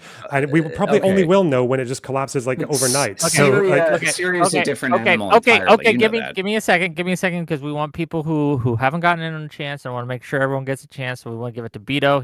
He's been very good. He gets good boy points, head pats. Then we're gonna give it to Soy Pill. Go ahead, Bito. Ask your question. This is your chance to jump in if you want. Go ahead. Yeah, this is my attempt to, I guess, clarify each other's positions. I was under the assumption that I was defending the position that interventionism is wrong, and not to defend individual incidents of interventionism or defend against them. So what I'm confused in is, can you give me a trait or quality necessary for you to say we should intervene? What is the shared trait amongst all these things that we've intervened in, and the ones that we haven't? What is missing? The problem is, if you look at, I'm asking Loner, right? Second. Loner, do you want to go, or do you want me to go first? You can go. It's okay. I mean, the problem with all of these is we can post hoc rationalize all the ones that work out, and we can look at all the ones that didn't work, like Iraq and Libya, and say, well, we shouldn't have done those. The problem is, for all of these things, unless you want to be, as I suggested earlier, the country that says we are not going to do it, period, you have to make some sort of calculus as to whether or not it's, you know, moral, even though that's not really what the Congress or the president really takes into account. It's more, does it benefit America? Maybe adjacently, is this going to help the people of that country? And when we do help them, are they going to be beneficial and, you know, establish some sort of back and forth there? And unfortunately, it's not. We're never going to get it right 100% of the time. And so my position on this is, there are probably a lot of interventions that are bad. Most of the regime change ones, I probably, if not all of them, would say we shouldn't have done that. It's really not our place. But there are a lot that, you know, are good, and we can look at all the ones that are good and say, yeah, we had some sort of calculus before that, and it's good that we did that. And unfortunately, I think what Tim is suggesting is probably the best thing. And not unfortunately, this is a good thing. We should have more checks for more of these things. We should have more input from other countries, and we shouldn't be able to unilaterally decide, because we get it wrong a lot. I would say Wick's question earlier, we really haven't touched on, but like, overall, has our intervention been mostly good or mostly bad? I'm probably someone who leans to we mostly have done more bad things than good things. In fact, I would say that of the examples of good things we've done, it's a lot shorter of a list. It really just is. I don't know. Maybe you can look at all these, like, you know, historical books and say, wow, we would have saved more people here and here. We probably have done more fucked up shit than we've done good things. But that doesn't mean we should be anti-intervention, period. It just means that we need better checks, and we need to assess these things better, because that's all we can do. We have that power. We can't just not use it, and we can't cede that ground to Russia or China. I guess what I'm saying, though, is that, like, yeah, it's easy to say that we're doing ad hoc, but to come to the conclusion that we can't find a trait that would allow us to decide whether or not intervention is something that we should do in this moment, then everything is left to conjecture, because there's no way that we can prove to one another objectively that we should do it, that there's a reason to do it. The only reason outside of self-interest is perceived benefit. And what we find again and again is we go to these places for the benefits we perceive to probably gain from them, and we come back empty-handed and worse off for it, like Vietnam, or the Gulf War, or Iraq, Afghanistan, and now whatever conflict we're involving ourselves in the Middle East once again. And there are probably a few obvious traits. So obviously, if it's a threat specifically to you, that matters. A threat to your ally would probably matter as well. I can get behind that. Credible or threats to trade partners, like or securing trade, say with like what happens in the South China Sea or in the Red Sea is probably another one. I feel like these are kind of the obvious ones. As far as when people talk about hindsight, I don't even know if I buy that. With what we knew about Iraq, even at the time, people had very good reason to believe that that was not a war that should have been pursued, right? With what we knew at the time, like the protests against the Iraq war, even before it started, were like some of the biggest in European history. Like 3 million people in Rome, like 2 million in, yeah, and people were right. So, yeah, I think you have to go with the information that you have at the time and see if it like crosses something to do with threats to either yourself or to partners. I think that's like the main thing. Yeah. wondering- Oh, sorry. No, you go for it. I thought. No, I mean, I just it's kind of funny because I feel like a lot of my argument was sort of made for me. I don't know the guy in the bottom left with the Soy Pill, right? Good name. Yeah. So look, I happen to think that the whole logic of we've done more harm than good, therefore, we should still think about intervening is a little confusing. Maybe I'm misrepresenting your argument. I'm sorry if I am. No, the only difference is if you agree with all of my historical analysis of it, is that doesn't mean we should never intervene. It means we need to be more cautious. We need to have more checks in Congress. So if they want to lie us into a war with Iraq, that's sure. Okay, no, fair. I also don't think that we necessarily have to have a foreign policy where we decide, yes, we will intervene in foreign conflicts, or no, we won't ever again. I don't know if it's like that kind of, bifurcation, right? Like we can, honestly, I'll agree with Lonerbox. It's a case-by-case basis, right? And I happen to think that most of the time when we look at foreign interventions, at least recent ones, it has proven to be a failure because we haven't properly assessed case by case whether or not we should do X, Y, or Z. I think Afghanistan is a great example. Right following 9/11, the American people were furious and angry, and understandably so. And because of that, that drove our foreign policy decision right after 9/11 to go into Afghanistan without there being like a real coherent understanding of, is this the best way to respond to this? Do we really need to invade and overthrow the Taliban and, attempt to lock down a new government in this country and secure it for 20 years and spend $2 trillion all to just leave and then have the Taliban come back, 2 weeks later? I mean, I think we do need to have intelligent, thoughtful discussions about this stuff before we just send soldiers in. But it seems to be that like the part everybody's missing here is that the driver behind military intervention often is different lobbying interests who have an interest in war, right? So like in the Iraq War, there were a bunch of people who stood to profit from that. Weapons manufacturers, people who wanted to do oil speculation, et cetera. And the same is true with Ukraine war, and the same is true with the Iran-Israel conflict. There's always people who their interests are not the same as the American people. And they're going to really push for war and regime change, whether or not it's a good idea, because they're going to profit off of it. I think that's kind of an oversimplification, even though I probably agree more than I disagree. I don't think we're in Ukraine, the limiting factor there being whether or not a lobby is pushed for it. We have other interests, but you're right. People will always benefit from these things. And if you want to talk about like getting these people to have less influence in the government, I'm totally with you there. But I don't think they're going to be the delimiting factor for whether or not we go or do not go to war. Real quick, also, a chatter of mine asked, are you wearing a Leviathan sweater? Is that a band? I am, yeah. Okay. Yeah, thank you. Okay. Well, I mean, does everyone kind of agree with Soy Pill's take here? Then the U.S. intervention has been more negative than it's been positive in the since post World War II? I think a better way to look at it might be compared to what other like major powers. I mean, like America's done a lot of fucking really stupid shit in terms of intervention. But compared to what other major power that engages in intervention, like what good intervention has Russia done ever in the world? What good intervention has Iran done? Because they actually pursue proxies like all over the place. They've had proxies in Lebanon, they have proxies in Iraq, they have proxies in Yemen, and they've done fuck all. The entire region despises them in the Arab world because of how much damage they've inflicted. So, But you China, can't really compare yeah. us to people that are potentially worse actors. The question is, did we do more good than harm? Well- Also, this is the calculus, and I brought this up earlier, that what if we had not done this and China or Russia were able to go in? I think you might have a solid argument as to whether or not they would have done something even worse. I mean, if you look at the USSR and the way that they proliferated, more like dictatorial and totalitarian governments, yeah, sure. But the argument is like we're holding ourselves to our own standard. And most of our intervention, I would say, or at least a majority of it, or Holding ourselves to our plurality own of it, standard. are bad.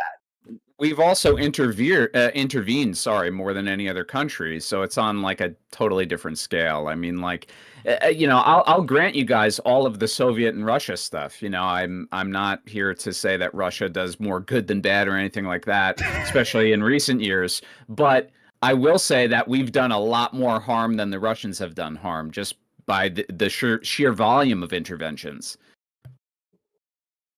What was the Is no one going to USSR but a put bunch again- I'm of not I have to sure I step agree in with that. Like against the that. Russian role in like Syria or even in Libya, because again, like the American contribution and the NATO contribution in Libya was literally because Gaddafi was rolling tanks towards Benghazi and spewing a lot of rhetoric that did kind of sound like he just wanted to exterminate his opposition, and and then they bombed them, and then obviously Yeah, but- Libya turned to shit, and we don't know what it would have been like. That's the problem. Well, we don't know what it would have been like had Gaddafi gone into Benghazi, right? Given with what he But was also- saying and how the war would have gone then. Yeah, but in any case, but you're acknowledging it doesn't justify the intervention at the end of the day. What turned out in Libya to be Libya, look, for all of Gaddafi's failures and problems, and he was obviously a dictator and all that stuff. I mean, Libya was a functioning state under Gaddafi at the very least, and what they have now is a failed state disaster. do you think Libya was Was Libya a functioning state when NATO started bombing them? When the no-fly zone came in? I'll grant you that it was degenerating into what could be deemed a failed state, but I would also say that I think the long-term goal of NATO, Israel, the United States was regime change in Libya regardless. So they found a moment where there was like an opportune time to strike, and they took it. In Right, any but case, the point of that and the failure of that. But Sorry, go the thing ahead. is, like, despite the failure, because I obviously some of it was also just the fact that they completely underestimated the various strengths of the factions, and the UK actually got one of our terror attacks because of that, because we supported that fucking Abadi kid who did the Manchester bombings. A lot of people don't know that, but yeah. Compare that to Wagner's influence in Libya, which is just to support General Haftar and actually have like people benefiting from those open slave markets. Again, even with like Libya, which is a catastrophic failure of Western intervention, like somehow Russia did it worse and for worse reasons. So I don't know. Yeah, it's but also do you doing more like Chechnya, Georgia, Moldova, like Sure, but can you really compare all okay, I guess it's hard to Yes. measure the degree to which one is worse than the other, but I'd just say Iraq and Afghanistan in general and the many exogenous problems which came about as a result of both of those things. In terms of like scale, I don't see how as bad as Russia's ask you a question? interference in Libya would be. Russia go and ahead. Syria, Yeah, they not- intervened to help Assad in 2015. Yeah, just real quick. No, I'm aware of that. Go on, Wick. Sorry. Yeah, non-smoker, right?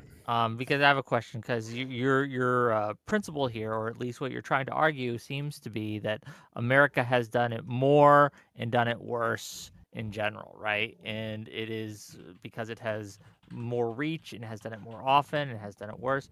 Can you name a country post World War II that has intervened in a hot zone, to stop a genocide, what have you, right? To intervene in another country and with their military that has done it better than the U.S., that has done it in a less harmful way than the U.S.? I don't know. It's an interesting question.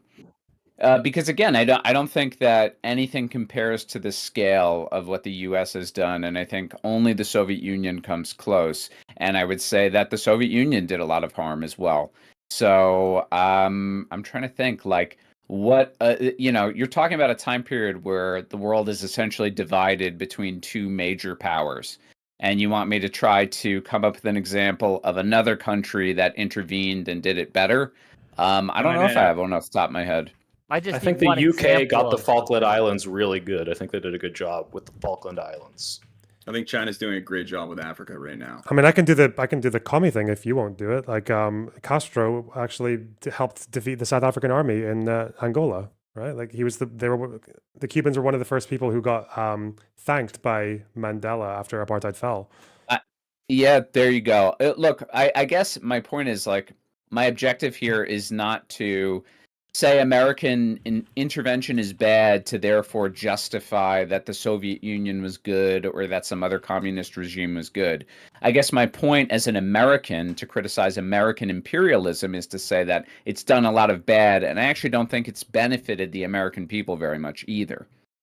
Yeah, and to add to that, non-smoker, as a little bridge build here, it's like, yeah, you can look at other countries potentially doing it worse. I think I was joking about the Falkland, but maybe like the Boers and Rhodesia might have been a good example of intervention, better than some America things. But the point is that we're not holding ourselves to the standards of what other countries would do, unless we're looking at it in a way that, hey, if we didn't do anything, they would do it instead, and therefore we're the best option. It's more of, what have we done? How can we be a better country? Because we have done a lot of bad, and we don't want to keep doing But that variable, Soy Pill, is important, and I think Lonerbox has mentioned it several times, and it's worth looking into. Like, for example, if we divested, right, from Israel, for example, right, do you think that Israel wouldn't seek other people to invest in them? And do you not think that us having some form of No, sure. influence would be I better than agree. China or better than It's always going to be in our best other interest to be the fossil ones fuels? who get to be the power distributors. In the Yes. same way, for U.S. aid, being the world's ATM is a good thing. It's good for Yeah. us to be the negotiators because it's in our best interest. The question is, can we not, as the people who are exerting that power of other countries, improve those countries in ways that pull us away from the mistakes of our past and say, hey, wait, maybe we shouldn't be doing regime change. Maybe can we should always learn things from Libya. There are always ways for us to be doing this better. And that doesn't mean we have to divest. That's why I'm against being completely anti-intervention. It's how do we constantly improve and iterate on the fact that we are fucking up a lot and we have fucked up in our past. Like Developing reasons that we can continue to refer to. Okay, I think we already have those, but they're just not consistent and they're different, and these are very complicated issues. I wish it was so simple, but Yeah, That's a- well, like, don't you think okay, that's a cop out? It's not a No, I cop think out. it's The very cop clear out that is it that you changes based on. It's very clear that it changes based on who's in the Oval Office. I mean, it's just anybody who looks at history and says, "Oh, it's always the same, no matter which party or president is in there," is just lying, because it is very clearly different based on who's in the Oval Office. Because Trump and Right, Biden, and it's just not the same. But Bodhi, you can I say mean, you're okay, wait, anti-regime change. hold on. Are you anti, Nazi Germany? That was a regime change. We did that. We completely imposed all of our loyalist people into the West German government. Like, this is a thing we did, and obviously that's an easy example. It's like in hindsight, yeah. most reasonable people look at that and say, "Good, we got rid of the Nazis." But that, like, you can't just Can I ask you explicitly have something some about set of that? rules. It just doesn't work like that. Do you think that, I mean, you are aware, like, that's really not why we entered the Second World War, was to institute regime change in Nazi Germany, right? No, it wasn't We the ultimate entered the Second World justification. War, well, because we were attacked.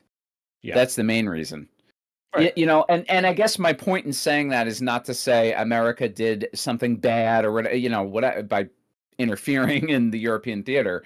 And I would say the Soviets are primarily responsible for destroying Nazi Germany. But be that as it may, I would say that this whole idea that America goes out into the world, ventures out, and we spread our political system by changing regimes and therefore making good regimes, more good regimes than bad regimes, and that makes the world a better place.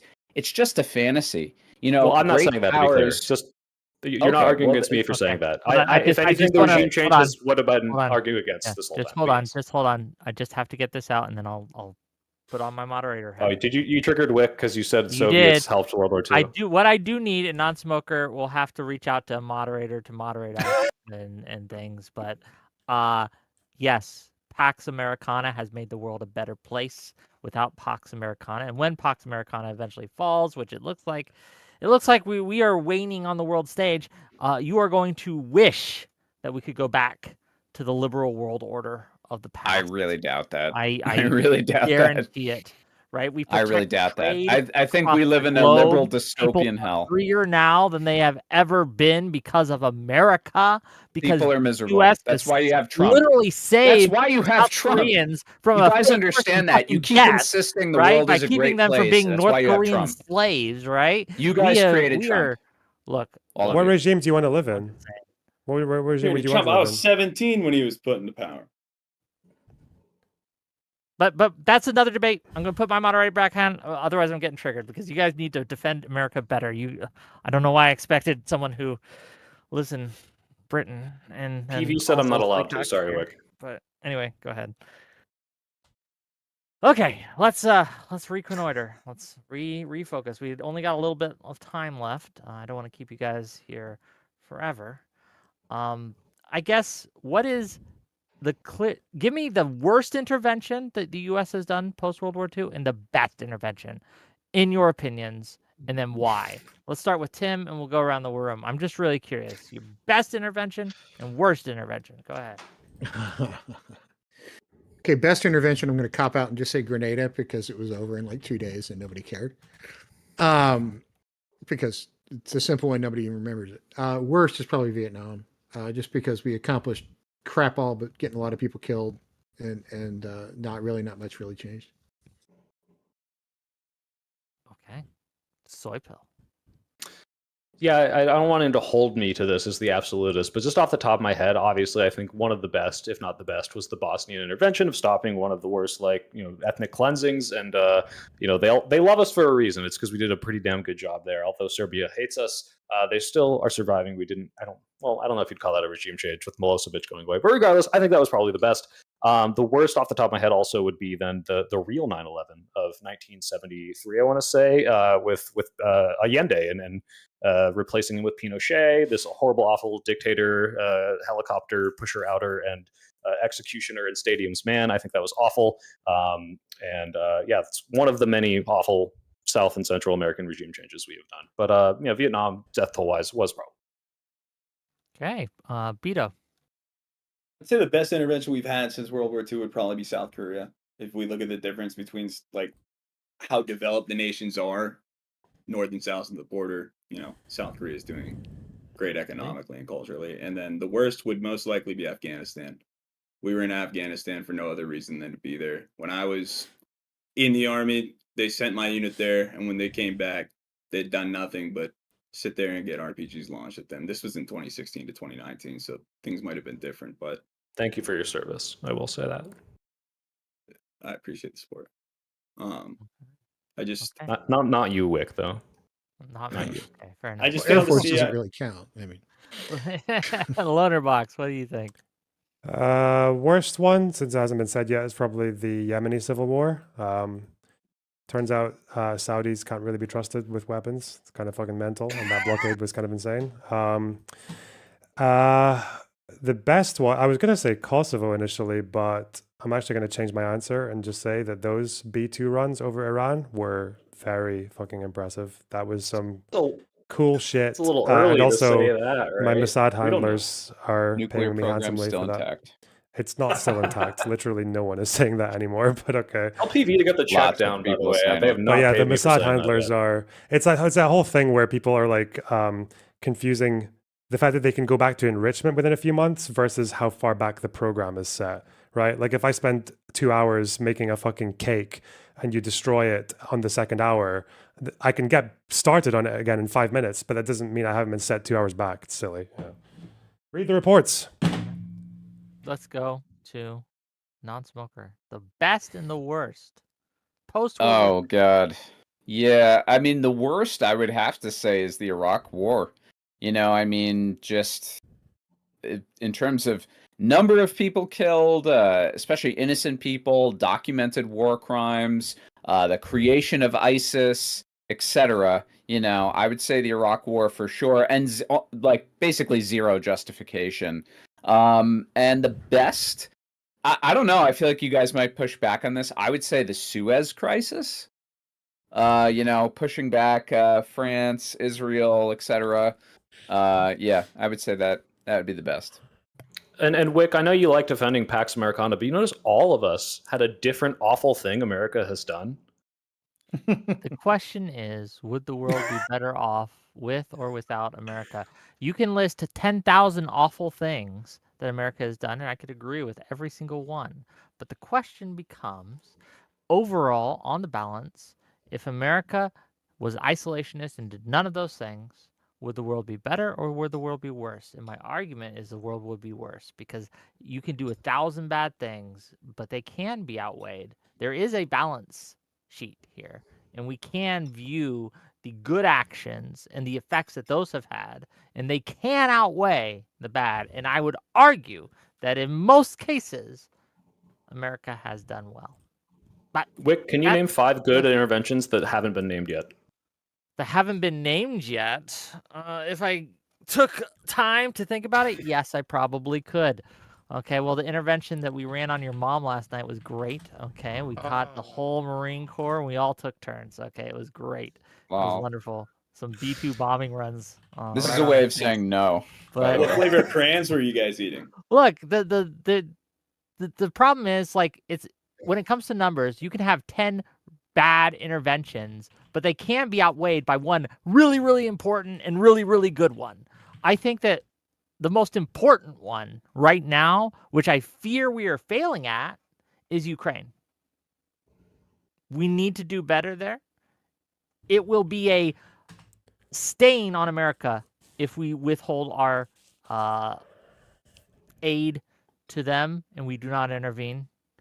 And I think this is one of the main reasons that currently I am pro-American hegemony, because we need to be able to intervene, because Russia and China are rising and we're going to be facing more and more threats such as that. Ukraine is but the first, and we will be having more in the future. And so we need to rearm, repair, re-ready ourselves to frankly go to war with what we got. Okay. With that, I've kept you guys here long enough. I had a question for Wick, but ask away. I'll let it go. On your subject of Ukraine, since you think we should be involved there, is that just throwing money at the problem, or do you think we should put boots on the ground? Because it's right clear now, they're throwing money at us. I think we can do what we need to do without boots on the ground, but there will come a time, perhaps, that I think putting boots on the ground might be an option that I would be okay with. Wait, are we really struggling to think of 5 successful U.S. military interventions? He says that has not been named yet, and you guys named really good ones. So. Lebanon 58. There was a very unstable period there, and that was calmed down partially by U.S. intervention. That's where you got the National Pact from. Lebanon in 82 actually was when the Israeli bombing raids on West Beirut, which were going far beyond any PLO presence, and Reagan was actually the one to rein that one in. I don't know if you count the peace process and like Jimmy Carter between Israel and Egypt, even just in Israel alone, like they've done quite a bit. Obviously Ukraine, but you know. I meant off the top of his head. By the way, I am the pro-intervention side. I still think it's good, but yes, those are good ones. Look, if I chat GBT'd it, I probably could, right? But I didn't.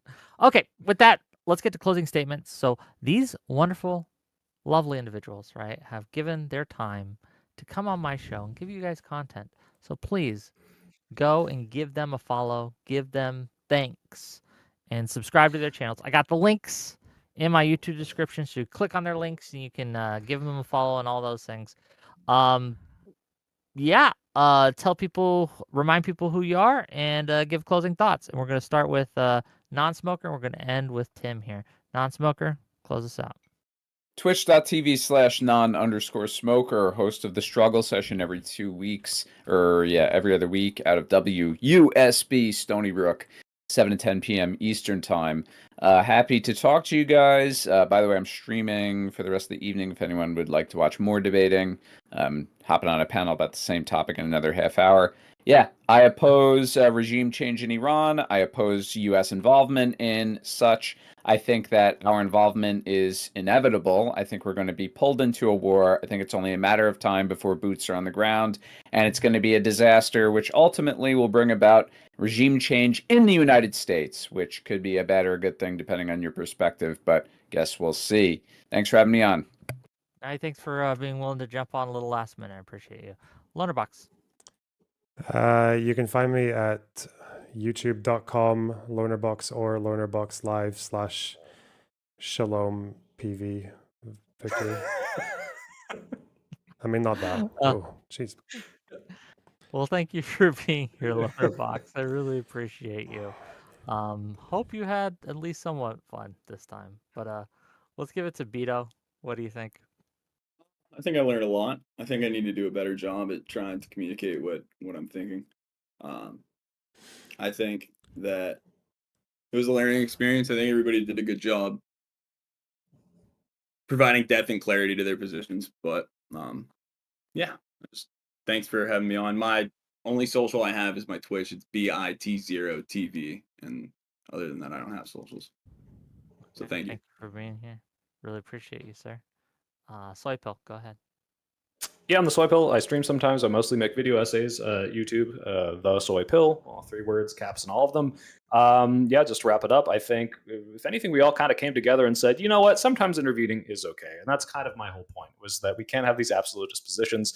And I agree with most people. Just a bridge build, we do need better checks. Sometimes we can't use those. Sometimes the action taken needs to be immediate, and sometimes that's a bad action, but sometimes it's a good one too. So it's unfortunately a very complicated world, and we don't have easy answers for all that. But being anti-interventionist, which is my biggest pet peeve of the current left and right, of just saying, well, we shouldn't interfere, it's unfortunately, I don't think, a good policy to have. I think people who are saying that have brain rot, but people like Tim does not have it. I think Tim gave a very nuanced position, so I appreciate that. As with you, Lonerbox, Unsmoker, and Bito, everyone gave a very good, at least nuanced take and heard each other out. I do like that. And I want to defend Progressive Victory because they give me money. No, I defend them because I think they do really, really good work in campaigning for people that are going to do good change and getting Democrats elected in Senate and House races. And they also happen to give me money occasionally, and I really appreciate that. But it's mostly for the fact that I really, really like them. They're the only PAC that I've met that actually is doing good action. So go join up, guys. They're actually going out there and canvassing. Thank you. Well, yeah. Thanks for being here. I really appreciate you, Soy Pill. Thanks for coming. Last but certainly not least, Tim. So I will point out that I'm not sponsored by absolutely anybody on any of my social media channels. I just want to make sure everybody's aware of that. Based. And you can find me anywhere on just about any of them at Timothy Imholt. And I am an Army veteran, for those of you that you didn't realize that, but it was way pre-Gulf War on Terror. So I got out in 96, so I'm pre 9/11. But you can find me just about any of the socials at Timothy Imholt. And honestly, my position on interventionism is we need to stop doing it so frequently. It needs to be rare, and it needs to be supported by massive international coalitions. And we need to go in, unlike we did in Afghanistan, with a very clearly defined mission. Accomplish that mission and come home. And we suck at defining what the mission is these days, which is why I'm like getting to the point where I'm just like, we need to stop it. So that's me. Find me around. Check him out, gang. Okay, gang, Yes, gang. stop killing games. I don't know if anybody. I don't know what that was, but fair enough. We're not ending the stream, but we're gonna send all these people home, and then I'm gonna read super chats, and then I'm gonna rant a bit because honestly, fuck sovereignty of other nations. America is the only sovereign actor on the world stage, and yeah, I don't believe in other countries. So anyway, thanks again. Bye bye, everyone. Thanks for having me, Wick. Bye bye. Yo, the fuck. Wow. That was a featherweight class debate. Yeah? Could have been worse. Don't be a naysayer. Don't be a grump, okay? Gay. Yes. Do you have history with the bald guy? Actually, no. Not really. I don't. Have I even been in a panel with him before? I mean, I might have been.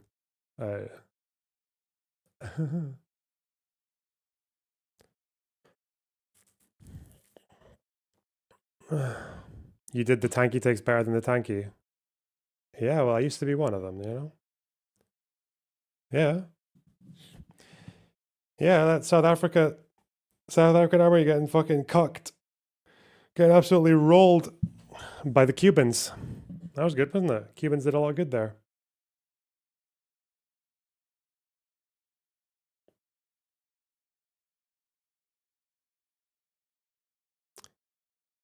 Palate cleanser. There's a palate cleanser.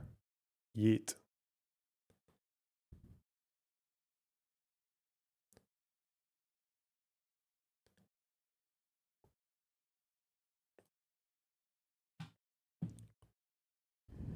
New York Times reporter approach reporting on young people with the thoughtfulness and grace we've come to expect from her? No. Taylor told Digiday that the parents of the teens she talks with for her stories, quote, often aren't fully aware, end quote, that she's in touch with them.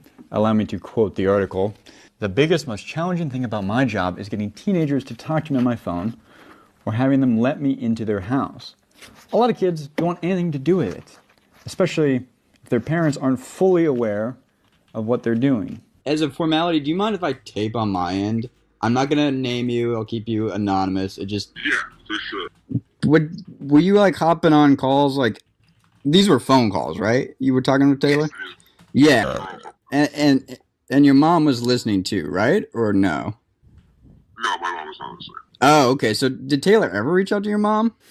No, she never reached out to my mom. She just went straight to you. Yes. Did that strike you as odd? For me? Yeah. For me, it didn't too much just because of, you know, like 2021, like everyone reaches out to everyone somehow these days. Mm-hmm. Yeah, but isn't Taylor Lorenz only 17 at this time 4 years ago? No? So, I mean, like, I kind of understood that in a sense. But then again, I also kind of saw it coming because I knew that she was kind of working on the article. So, like, I was kind of, like, told, like, oh, you, like, watch out if you get this message because, like, you should respond to it. Oh, okay. So Is this really like is this like a real meme? Does Taylor Lorenz actually like, does she lie about her age or does she just hide it? I guess people aren't entitled to know your age, like whatever, but has she given different ages? Like, what's going on? Pirate software is catching major heat right now, so I've heard. Yeah, it's quite funny. What's this? Why am I opening Twitter DMs? That's never a good idea. Oh, this is someone I know. Okay. wait, one of your friends told you that, or like one of the? Yeah, no, one of my friends, Okay, so was like, hey, Taylor's working on an article. Respond if she messages you. yeah. They're doing. Luckily for Taylor, quote, women have the advantage here. I think it's much easier for me to slide into these people's DMs in a non-threatening way than from a male journalist in his 30s kind of DMing random teen girls. So I definitely use that to my advantage. She uses her gender and her well-developed social skills to establish connections with minors so she may mine them for material or as sources without their parental knowledge. Loner, have you seen the Houthi kid singing the Glastonbury IDF slogan? Why do I know? We were supposed to talk about the IDF slogan for like 34 seconds, okay? And we went way overboard. We've spoken about it for too long. Fucking Taylor Lorenz. Ew. Fuck that. No. Taylor, I'm genuinely not your enemy, and I hope someday you can understand that. I only want to pretend... He's talking like she does.